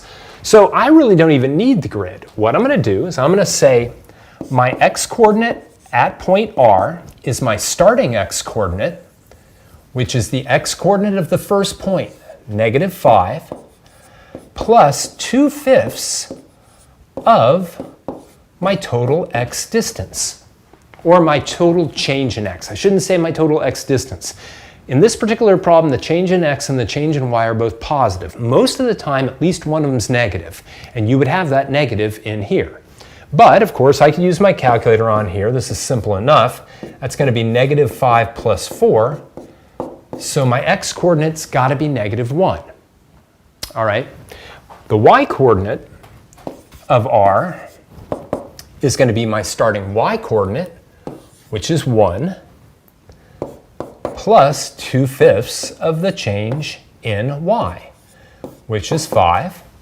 So we'll just cancel that. We'll get 1 plus 2, and we'll get 3. So the coordinates of r must be 1, 3. Now, what's really cool is I can certainly use the grid to verify this. So let me show you. Let me just grab this so I've got it. If I come down here, point R is at -5, 1, 2, 3, 4, 5, 1. This is point P. Sorry, I said point R. Point Q is at 5, 6, 1, 2, 3, 4, 5. So here is my Q. Let me try to get a nice straight line in there for once. This time it's kind of helpful. Now, one thing's certainly true. If what I get for R isn't a point that lies on this line segment, I've done something wrong. I've either come up with the coordinates for R wrong, or I've drawn the line segment wrong. But I've got the point -1, 3, which is right here. That gives me some confidence because it's actually on the thing. But look at this. If I come in here, I can actually really see it, right? There's that line segment divided up into 5 equal little segments, and R is 1, 2 with that ratio of 2 to 3. Okay? All right. Let's keep going. More 2-point problems. 28. A circle has a radius of 6.4 inches. Determine and state to the nearest square inch the area of a sector whose arc measures 80 degrees. All right, fantastic. Basically, I want to come up with the area of a slice of pizza. You see, right, this shape, obviously a circle, right? But, ooh, I just got potential spam. You know, I put my phone on silent, but I didn't put my watch on silent. All right, so let's get this. We've got a circle with a radius of 6.4 inches, and we've got a sector of 80 degrees. In other words, I got a slice of pizza, right? I want to know what its area is. So what you want to do every time in this problem is you first want to get a sense for what the entire area of the circle is. Now, we do have that in our formula sheet because even though you've been learning the area of a formula since 7th grade and you've only been learning the trig ratios since this year, they're still going to give you the area formula for a circle, but they're not giving you SOHCAHTOA anywhere on that formula sheet. Come on, formula sheet makers, justify it. Here we go, though. The area of a circle, as we all know, is pi r squared. So in this case, that's going to be pi times 6.4 quantity squared. Now, personally, I know right now that is going to be an ugly answer. But if you want to work it out, you know, you take your calculator out and you can figure it out, but you don't want to round it, right? Or at least you don't want to round it to the nearest square inch. So I've got like 128.68, etc. Now again, that's the area of the entire circle. How do I figure out the area of the sector? Well, the beautiful thing is this is just a proportional issue. In other words, right, we know that a full circle, right, an arc of a full circle has a measure of 360 degrees. So all I have to do is just say, well, let me call this AT for area total. The area of the sector divided by the area total is going to be equal to 80 degrees divided by 360 degrees. All right, it's just pure proportion. It would also be true if we were looking for this arc length and we knew the entire circumference. We would be doing this problem exactly in the same way. Now, a lot of students at this point will cross multiply and things like that. Don't do that. Just multiply by AT on both sides. Okay, that'll cancel it here. And what I will now get is I'll get the area of my sector is 80 divided by 360. That is literally the fraction of the circle that we have times pi times 6.4 squared. And you can do that all at once, right? All at once. No reason to do it in stages. I've got 80 3/60 times pi times 6.4 squared. They were nice again. They didn't do the diameter. They did the radius. There it is, 28.5947, etc., which means to the nearest square inch, 29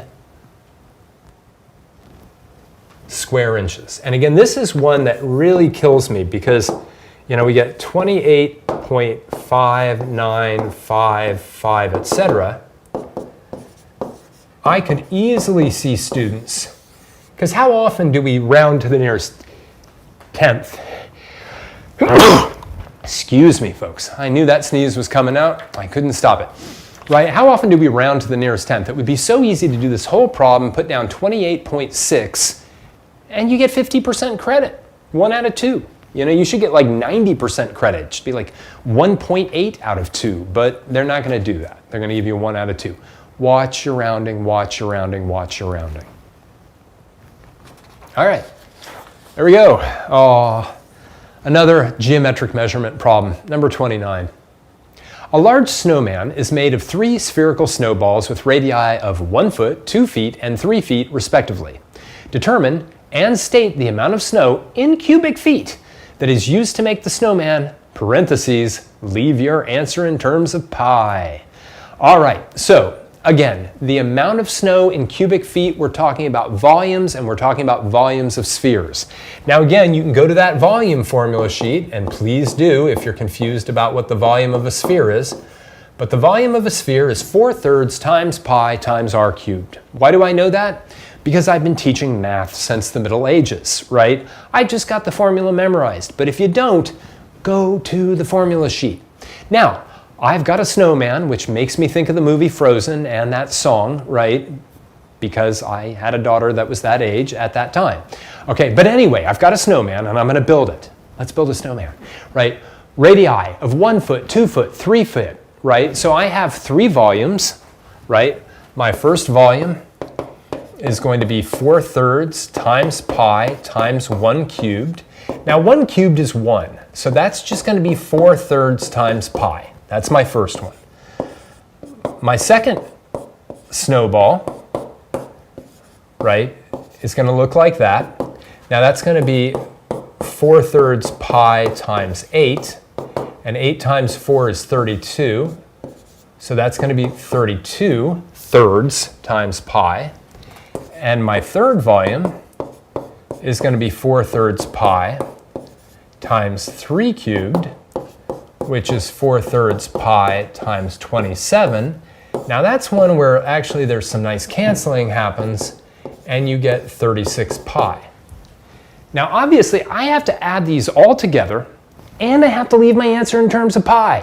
So you can't have like some messy decimal. Now here's the real key, right? Each one of these things is multiplying pi. So my total volume, right, I can get by factoring a pi out and just do 4/3 plus 32/3 plus 36 times pi. And if you're somebody that doesn't want to add fractions for whatever reason, fine, no judgment, right? I could just literally do 4/3. And notice again, I'm not bringing the pi in. I'm actually just trying to figure out what is multiplying pi. Looks like it's 48, right? And that makes sense because 4/3 plus 32/3 is 36/3. 36/3 is equal to 12. 12 plus 36 is 48. Whew. Okay, we don't need the calculator, but whatever, right? So now, full screen, all of that is going to be 48 pi. But boy, it's easy to lose all credit on this. You know, the classic thing is that students will do 4/3 times pi r squared, and I get it. You know, you've seen pi r squared forever, right? And you haven't been using this formula too much. Probably the first time you saw this formula was in 8th grade, if you saw it at all. All right? And it was probably confusing back then. Remember, volume has to be cubic stuff, right? It can't just be squared. It's got to be 3 things multiplying each other. R times R times R times R. The pi and the 4/3 are dimensionless. They don't add to it at all. All right. Let's take a look at number 30. In the diagram below of right triangle ACB, altitude CD is drawn to hypotenuse AB. AD is equal to 2 and AC is equal to 6. Determine and state the length of AB. I love the idea that we might determine the length of AB, but never let the test grader know. You know, we might be like, yeah, I think AB is 9, but I'm not going to actually ever state it. I'm just going to determine it. What? Anyway, whatever. I can't imagine if they said determine the length of AB, but you'd be like, yeah, I figured it out. I just never stated it. Okay, so anyway, let's figure out the length of AB, and this is a classic problem, okay? You should have spent at least 2 or 3 class periods working on problems where you had a right triangle, and then you drew the altitude. Remember the altitude from our construction? You drew the altitude from the right angle perpendicular to the hypotenuse. And lots of teachers have kind of interesting mnemonics similar to SOHCAHTOA that allow you to remember how to solve for this. To me, it basically boils down to 2 similar right triangles. The big one, ACB, and a smaller one, ADC. And what I'm going to do real quick is I'm going to draw the smaller one here, okay, and that's specifically D, A, and C, where this is 6, this is a right angle, and AD is 2. All right. And now what I'm going to do is I'm going to set up a similarity ratio, okay? And what I can say is I can say that AD is to AC as AC is to AB.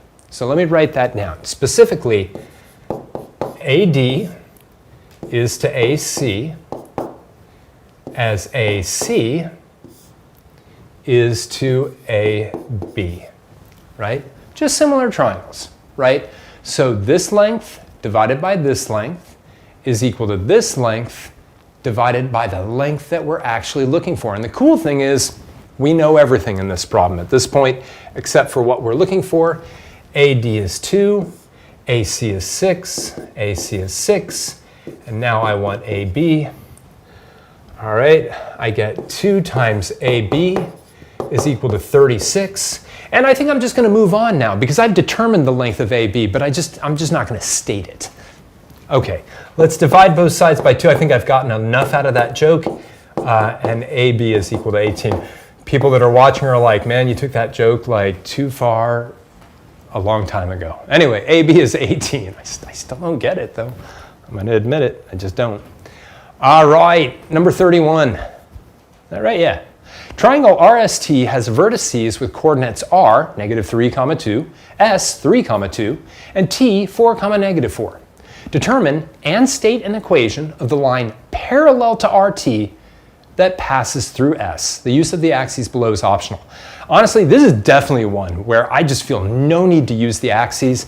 In fact, I think they maybe make them even harder. First, let's understand what we're trying to do. We're looking for the equation of a line that is parallel to RT. Well, as soon as you see that, you know that it's going to have the same slope as whatever line goes through RT.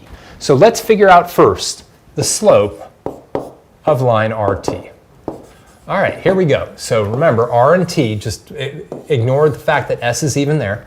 Its slope is going to be -4 minus -2, all over 4 minus -3. This is an ugly slope. It ends up being -4 plus 2, which is -2, all over 7. -2/7. So that is our slope, -2/7. So no negative reciprocals this time. We're talking about parallel to RT, and it passes through S. And this is where the point-slope form of the line is so helpful. Remember, point-slope form of a line says that if we know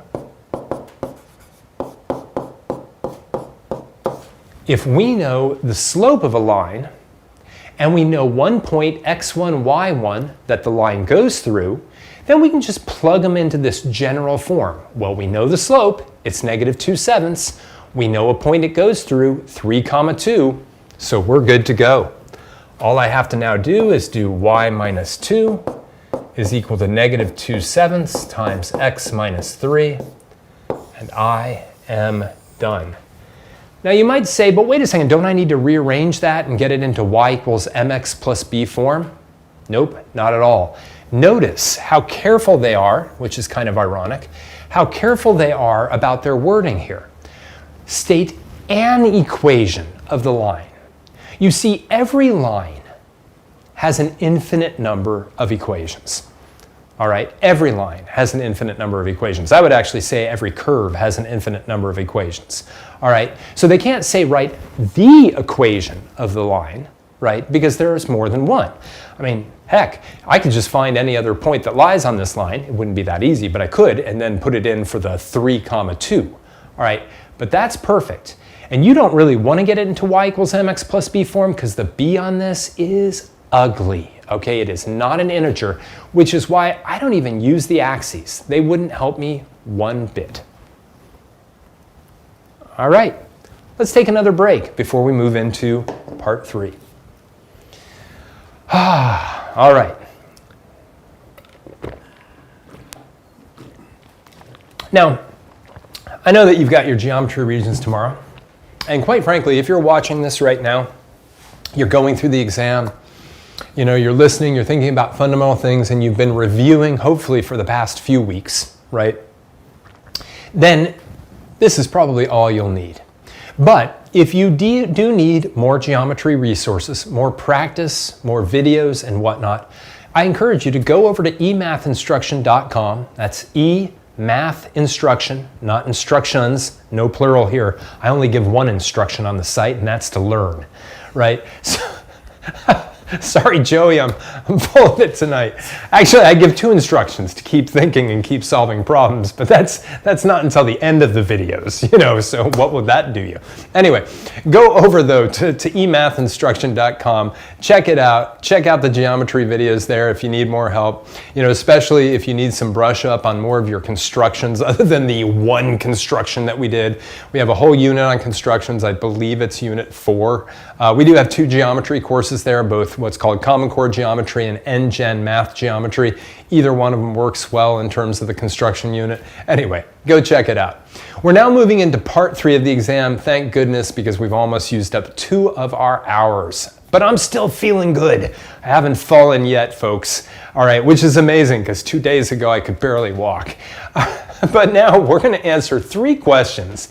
Each one of these questions receives 4 credits, so there's a lot of opportunity to get partial credit.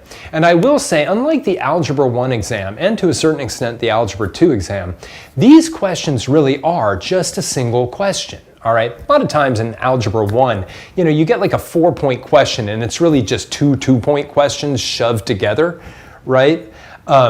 This, though, will tend to be like 3 questions, all of which are sort of rather large. All right, so let's jump right into the first one, and let's take a look at problem 32. I love this problem.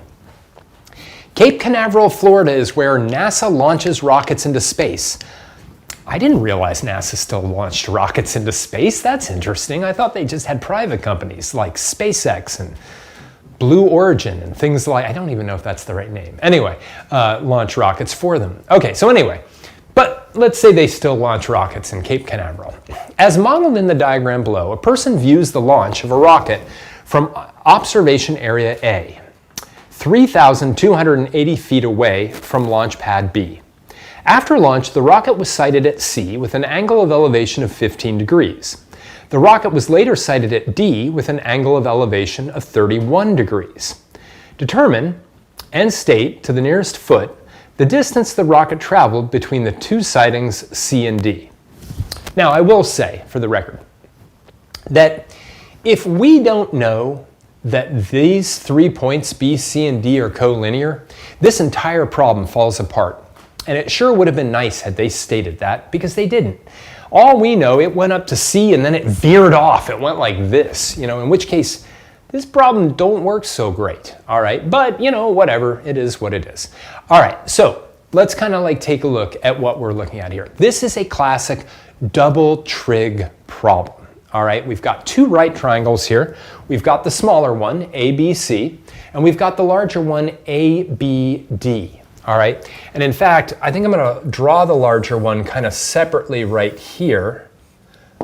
A, B, D, and we are almost all but done. We're getting there. And of course, this is 3,280. Yep, this is 31 degrees.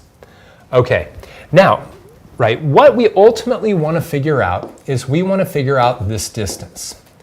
Now, if you've done your trig homework, right, your right triangle trig homework, you've seen this problem repeatedly. We had this problem a ton. I mean, it wasn't rockets launching, it might have been balloons rising up in the air, stuff like that. But our general technique here is we're going to want to figure out this distance using a trig ratio. We're going to want to figure out this distance using a trig ratio. And then we're going to subtract the two to figure out the length between point C and point D. All right, but which trig ratio?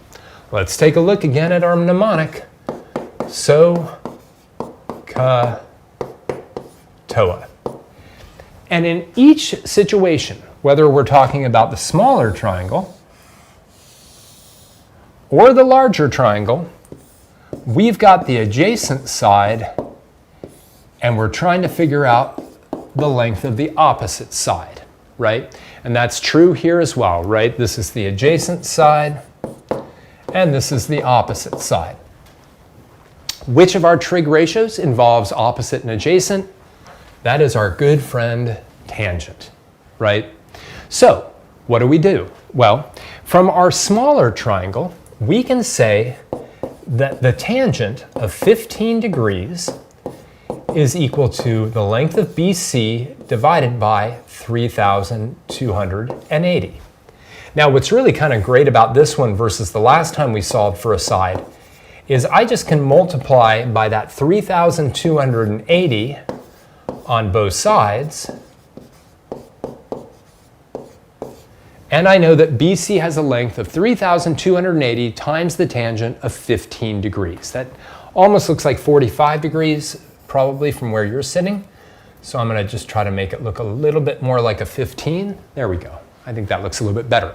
Now, there's no reason why you can't work that out.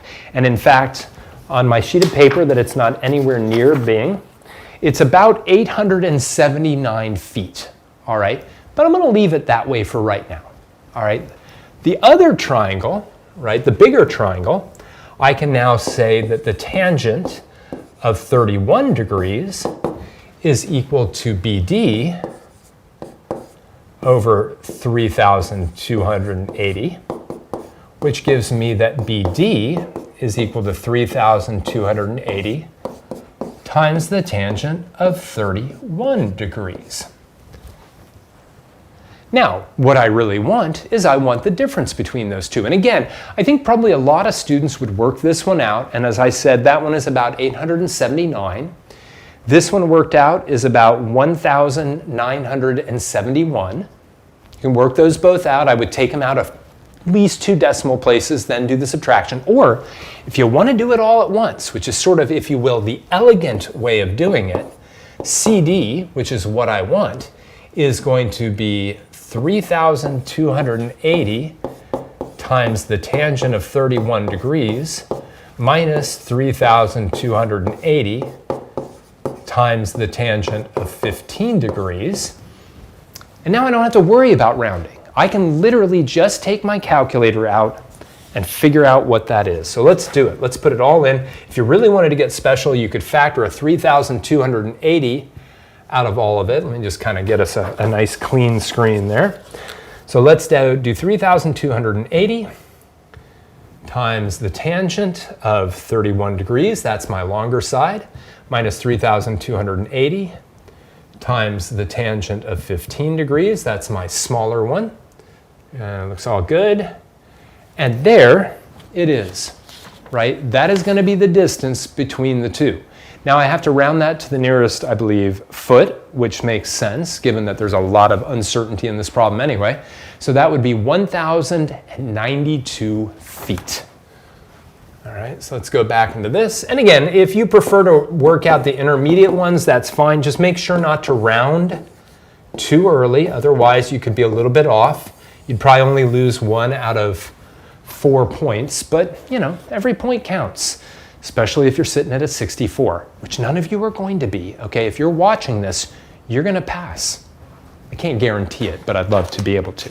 All right, that's our first one of our 4-point problems. And again, it makes sense it's 4 points, right? You know, you've got maybe 1 point, 1 point, 2 points, then, or maybe 1 point, 1 point, 1 point for the subtraction, 1 point for the rounding. I don't know, I'm not sure exactly how they divvy out points on that one, but they definitely do. All right, so here's one that it's going to be 2 2-point problems. Let's take a look at number 33. A small can of soup is a right circular cylinder with a base diameter of 7 centimeters and a height of 9 centimeters. A larger container is also a right circular cylinder with a base diameter of 9 centimeters and a height of 13 centimeters.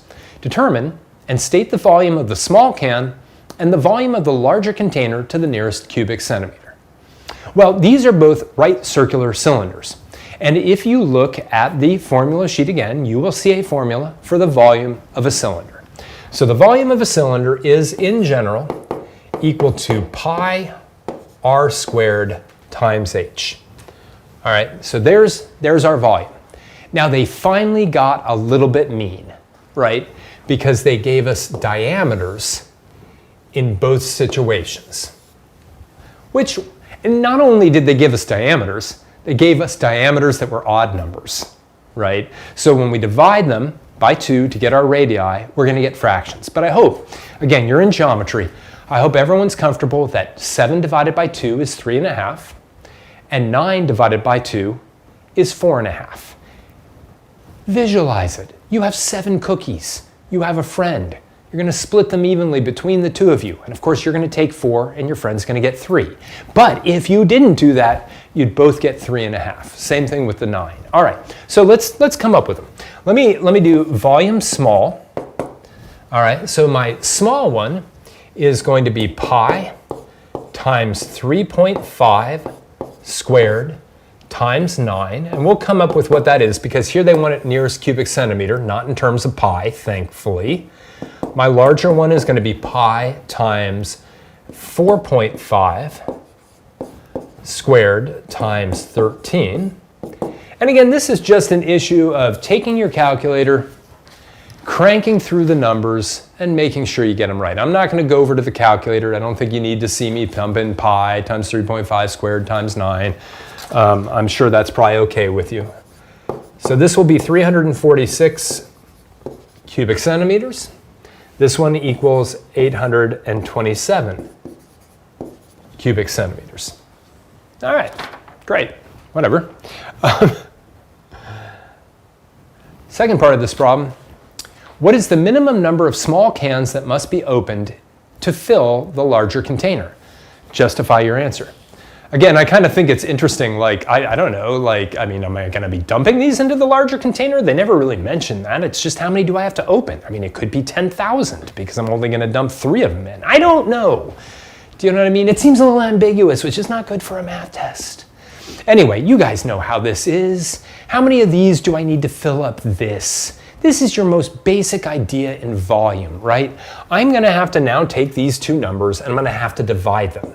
So I'm going to take 827 and I'm going to divide by 346, and it's not going to be a nice number, right? In fact, when I do that, this is going to end up being 2.39017 ... All right, now, it would be very tempting to look at this and go, oh, 2.39, I'm going to round that down to 2. Except 2 of these containers is not going to be enough to fill up the large. 2 of the small is not going to be enough to fill up the large. This is one of those rare occasions when you must round up. This isn't actually too dissimilar to that irritating problem with the mulch early on in the test, right? Where we had the 3 inches that we had to convert to 3/12 of a foot, right? Here, it would take exactly 2.3907, etc., of the small ones to fill up the large ones, but how many do I have to open? I have to open 3 up. And that's it. By the way, notice it says justify your answer. It doesn't say explain your answer. So all the justification we need is this division with that thing shown, and then we open 3 up. All right. Excellent. Here comes our coordinate geometry proof, problem 34. Parallelogram MATH, or math for short, has vertices m, -7, -2, a, 0, 4, t, 9, 2, and h, 2, -4. Prove that parallelogram MATH is a rhombus. The use of the set of axes below is optional. Now, I will say this. I'm going to use the axes, but I'm not going to use them quite yet. All right? So to prove something is a rhombus, right, you have to really understand what a rhombus is. A rhombus, right, is a four-sided figure that has four sides that are equal length. Now, the most straightforward way of proving that something is a rhombus is by using the distance formula and simply showing that all four of these sides have the same length. Now, the fact that we know it's a parallelogram to begin with, though, gives us a whole plethora of different ways of proving it's a rhombus. The most straightforward way is to calculate the length using the distance formula of all four sides and then basically just saying, hey, look, all four sides are the same length, therefore it's a rhombus. All right? But because we already know it's a parallelogram, we could also just show that two consecutive or adjacent sides have the same length and then state it is therefore a rhombus because it is a parallelogram that has two consecutive sides that are the same length. Or, remember how we were talking literally back, it's like problem 4 or something with the rectangle and right? We could also show that the diagonals are perpendicular to one another. And if we show the diagonals are perpendicular to one another, we could say it is therefore a rhombus because it's a parallelogram whose diagonals are perpendicular. Now, all of these like shortcut methods work because they've told us it's a parallelogram to begin with. All right, so what I'm going to do is I'm just going to go with the two adjacent sides that are the same length. So the first thing I'm going to do is figure out the length of side MA. So MA, using the distance formula, is the square root of 0 minus -7 plus 4 minus -2. All right, and that's going to be the square root of 7 squared plus 6 squared. That's 49 plus 36. And that's the square root of 85, which is not a nice number.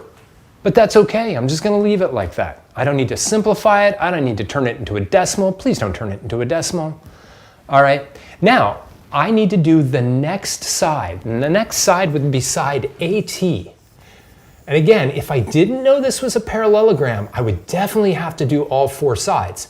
But because they tell me it's a parallelogram, I can now just do AT. And I can say, the length of AT is going to be 9 minus 0 squared plus 2 minus 4 squared. That's going to be the square root of 9 squared plus -2 squared. That's going to be 81 plus 4, and that's the square root of 85. Fantastic. So I can now say, therefore, MATH is a rhombus because it is a parallelogram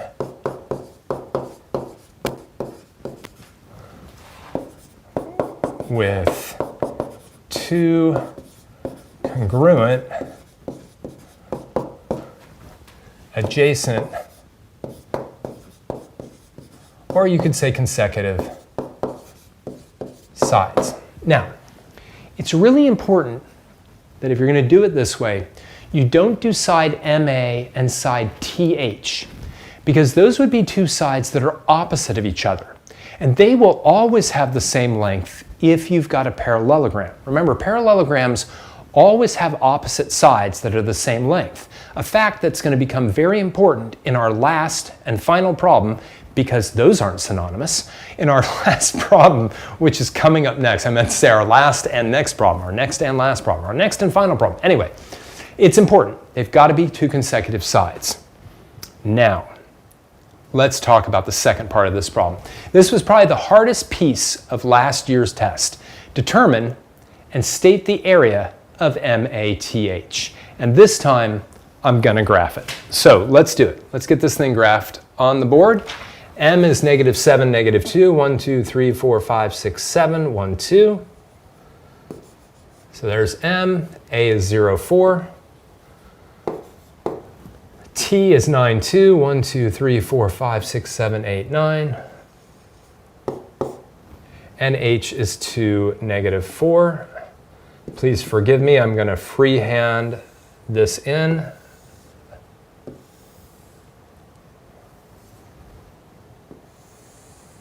And again, keep in mind what we just did in the last part of the proof. We just took this side, found its length, which was the square root of 85. This side found its length, also the square root of 85. And therefore, because we knew that it was a parallelogram, we could say, based on the fact that it's a parallelogram and it has two adjacent congruent sides, it must therefore be a rhombus. But how do we find its area? Now, again, depending on what your geometry teachers did this year, this was either a, sure, I know how to do this problem, like that, or it was, oh my God, what do I do with this problem? Now, one of the things that's kind of cool about rhombuses, and only rhombuses, or rhombi, or whatever, rhomboids, no, let's go with rhombi, is that you can actually find its area if you found the length of both diagonals, found their product, and then took 1/2 of it. That's right. The area of a rhombus is 1/2 of the product of its two diagonals. Did you know that? I didn't, but then I thought about it quite a bit. Don't worry about it. We're not going to do that method. All right. What we're going to do is a method that used to be kind of commonplace, which is what's called surround and subtract. All right, let me show you what I mean. What I'm going to do is I'm going to take this figure, and this works with almost any figure in the coordinate plane, and I'm going to draw a rectangle that is just big enough to enclose it all. I'm going to do that. Now here's why I'm going to do that. I'm going to do that because I can figure out the overall area of the rectangle, because it's a rectangle. Do you know what I mean? That's what it is. It's a rectangle. And by the way, specifically, right, it's a rectangle whose length is, let's see, M and T, that's going to be, this is 16 units. And that's from A to H is going to be 8 units, right? So I can figure out that area. The area of the rectangle is going to be 16 times 8, which is going to be 128 squares, right? But I can also figure out the area of these 4 triangles, right?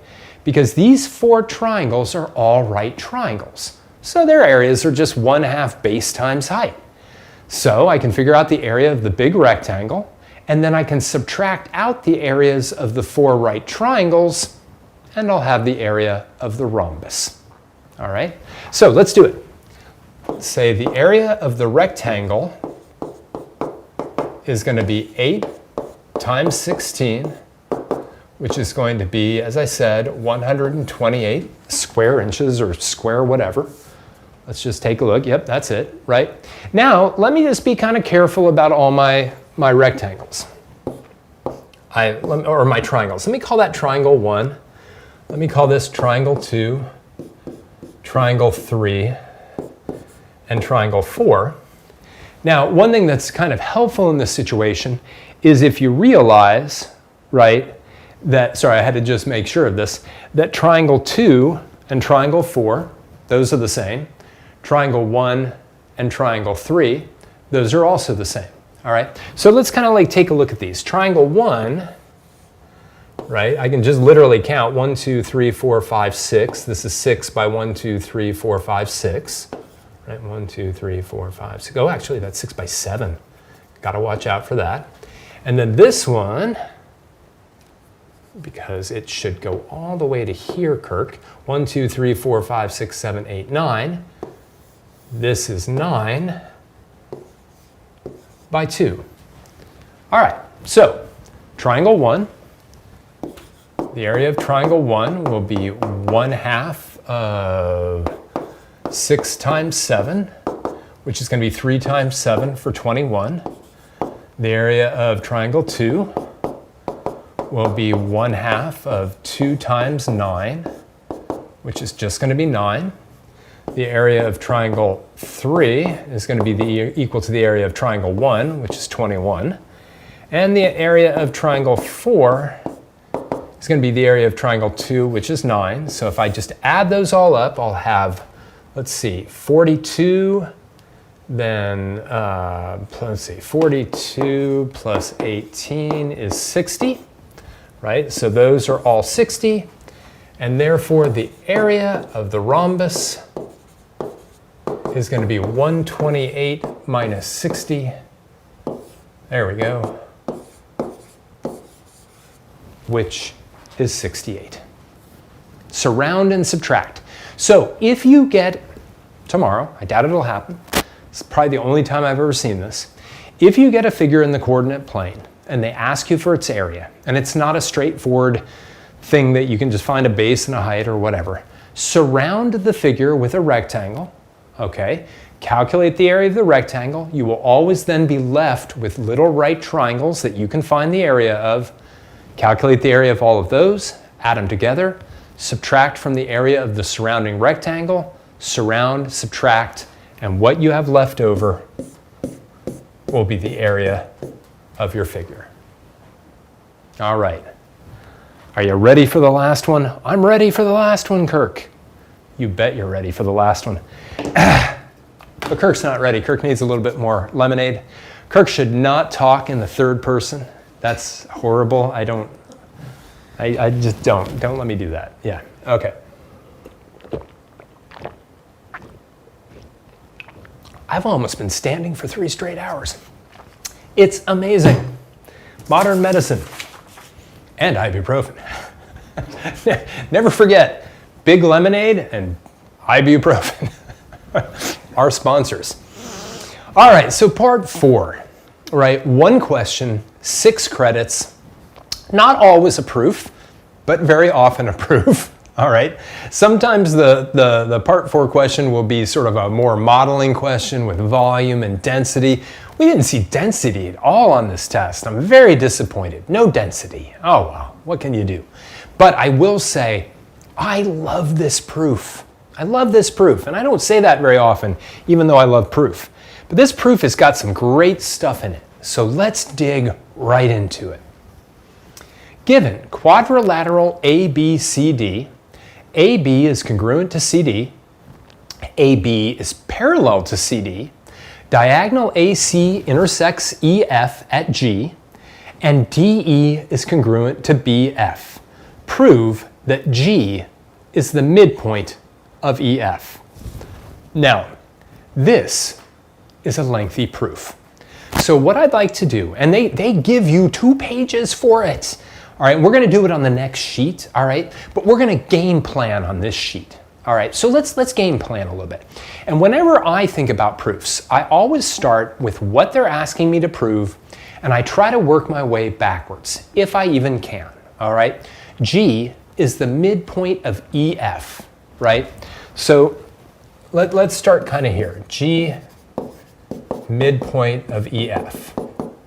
Now, in order to prove that, right, you know, I'm going to have to prove one thing, which is that EG is congruent to FG, right? Somehow I have to get EG is congruent to FG. All right, not sure how I'm going to do it yet, but I'm going to get there, right? Now, typically, if I need to prove that 2 segments or 2 angles are congruent, I'm always looking to prove 2 triangles are congruent first, and then I use my CP-CTC, corresponding parts of congruent triangles are congruent, my CP-CTC reasoning to prove that the 2 things are congruent. So what 2 triangles contain EG and FG? Well, those would be triangles AEG and CFG. All right, so I need to somehow prove that triangle AEG is somehow congruent to triangle CFG. Maybe I can, oh, I can. Oh, so nice. Let's move this down and this, nope, that didn't work. Not so nice. All right. Maybe we'll just do this. Okay. So this is cool, because now what I've reduced this down is a congruence problem. I need to prove that AEG and CFG are congruent. And that must be where all the other stuff comes in. So let's now take a look at all of our givens. Now the first set of givens is that AB and CD are the same length. They're congruent. So AB is congruent to CD. And the second thing I'm told is that AB is parallel to CD. But those two things together immediately tell me that A, B, C, D is a parallelogram. All right, and this is absolutely key to this proof. Absolutely key. So you learned a lot of what are called sufficient conditions to prove that a figure, a quadrilateral, is a parallelogram. One of the main ways that you learned was that any quadrilateral that has a pair of sides that is both congruent and parallel is a parallelogram. But what do we get now that we know that ABCD is a parallelogram? Well, we already know that AB and CD are congruent and parallel, but this thing will also tell us, right, that AD is congruent to BC. Maybe that's helpful, maybe it's not. And AD is parallel to BC. Now keep in mind, right, I'm trying to get this triangle congruent to this one. And knowing that AD is parallel to BC is helpful because that would then tell me that this angle and this angle are congruent because they're alternate interior angles formed by two parallel lines. It will tell me that this angle and this angle are congruent because alternate interior angles created by parallel lines are congruent. By the way, this angle up here is most certainly congruent to this angle down here for the same reason, but since they're not part of these two triangles that I'm trying to prove congruent, I don't really care. All right, now I also know that's just based on the parallelism. I also know that this side is congruent to this side. That's kind of helpful, but you know what I really want? Boy, I just desperately want this to be congruent to this, right? I really want those two congruent, because then I could use angle side angle to prove this triangle congruent to that one, right? But notice they gave me this final given. DE is congruent to BF. And actually, let me circle it in red. That's these two things. Right? But now, since I know that AD and BC are the same length, and I know that BF and DE are the same length, I could just subtract these two away from these two to get AE and FC congruent. All right, but I'm going to have to do a little partition proof in the middle of all of this. All right, so my first thing is I'm going to have to establish that ABCD is a parallelogram. Then that's going to allow me to establish that AD is parallel to BC. That's going to allow me to get these two angles congruent and these two angles congruent. Now you could bring in this vertical pair there too if you wanted to. All right. Then I'll have to do a little partition proof in the middle of it all in order to subtract DE and BF away from BC and AD to get AE congruent to CF. Once I have that, then I'll know that AEG and CFG are congruent by angle side angle. Then I'll be able to say EG and FG are congruent by CPCTC. And then I'll be able to say that G is the midpoint of EF. So let's take a look. Here we go. All right, now I didn't want to torture you at the end here with my terrible handwriting. So I've got the entire proof done. We're just going to walk through it line by line. All right, here we go.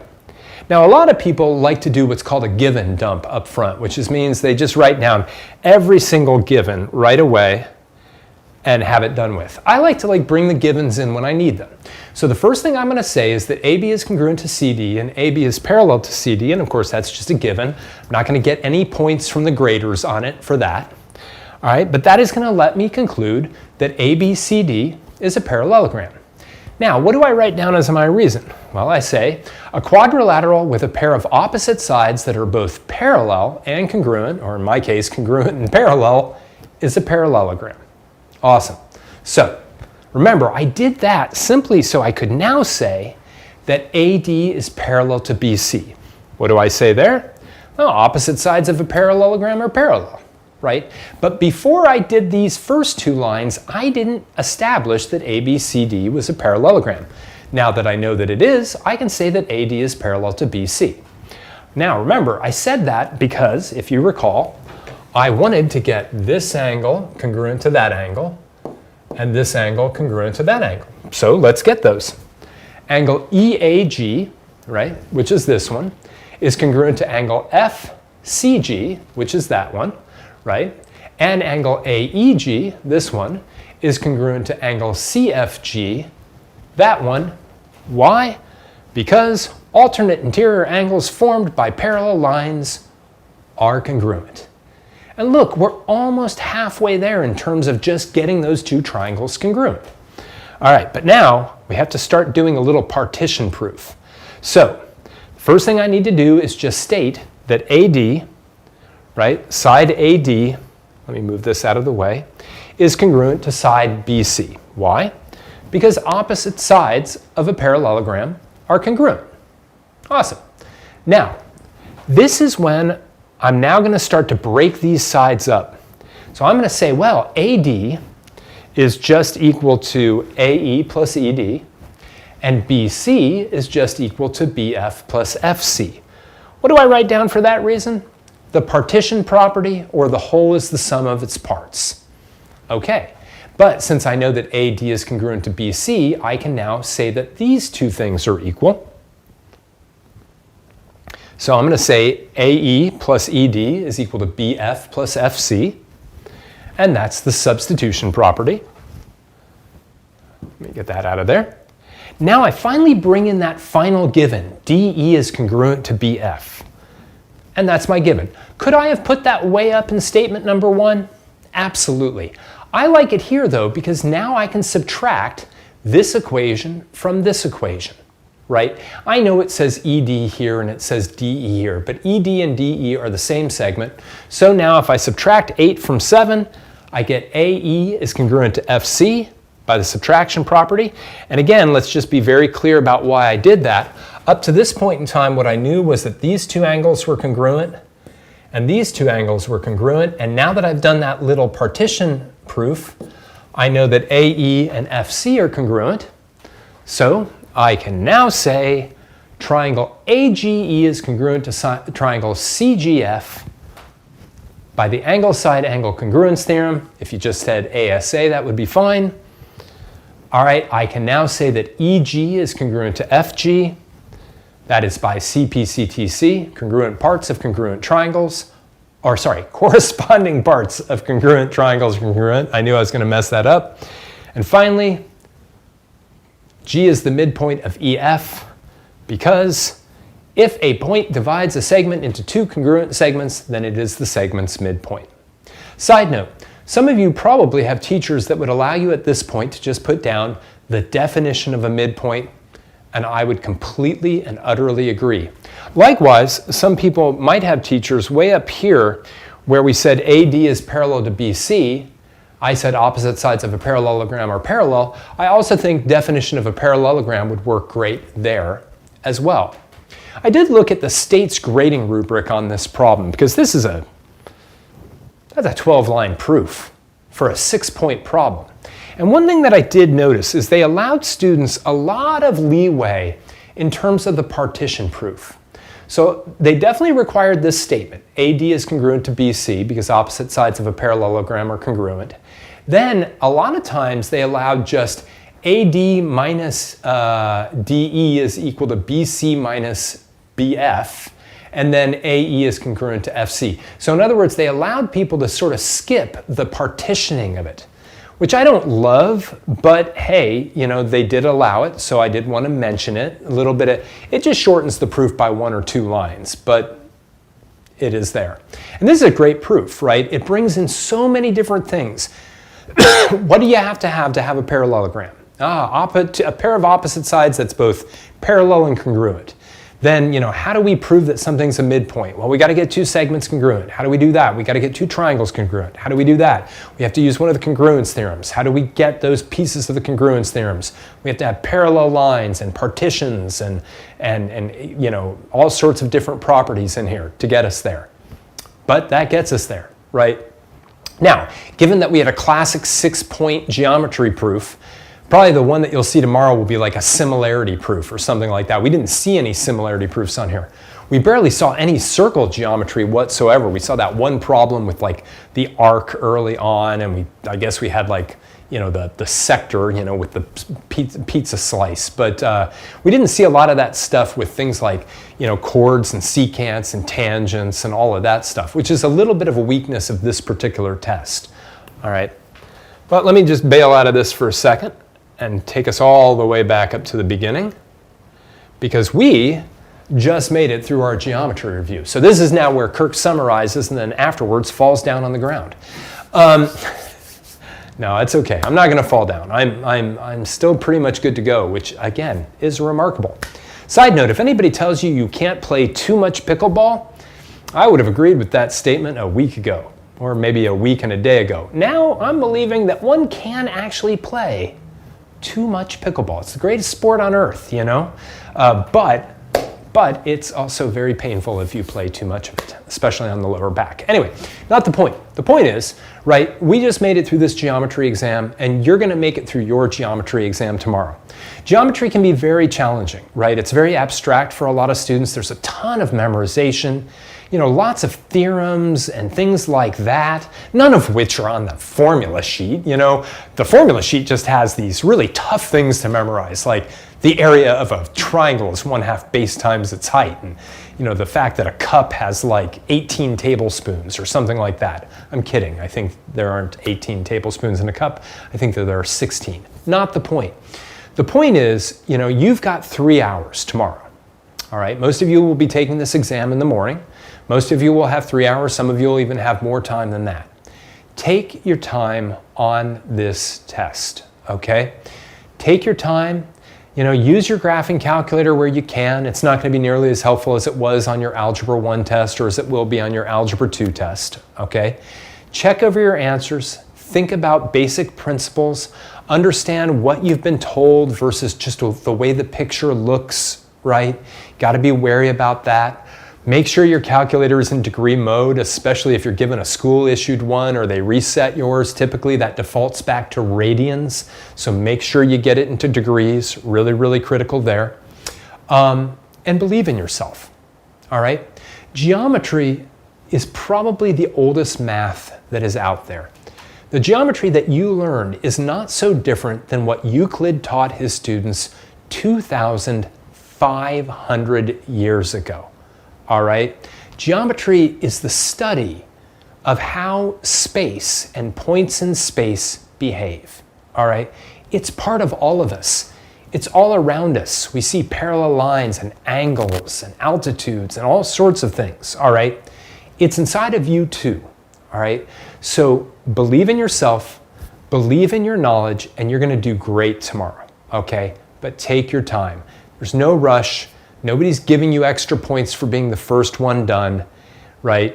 Take your time, be the last one out of that test room if you have to be, and get a great grade on this, and then let it all go, right? Your school year is almost over, and then a nice relaxing summer, hopefully. Hopefully. All right. So I just want to thank you for joining me, right, for our geometry review session for 2024. My name is Kirk Weiler. And until I see you again, keep thinking.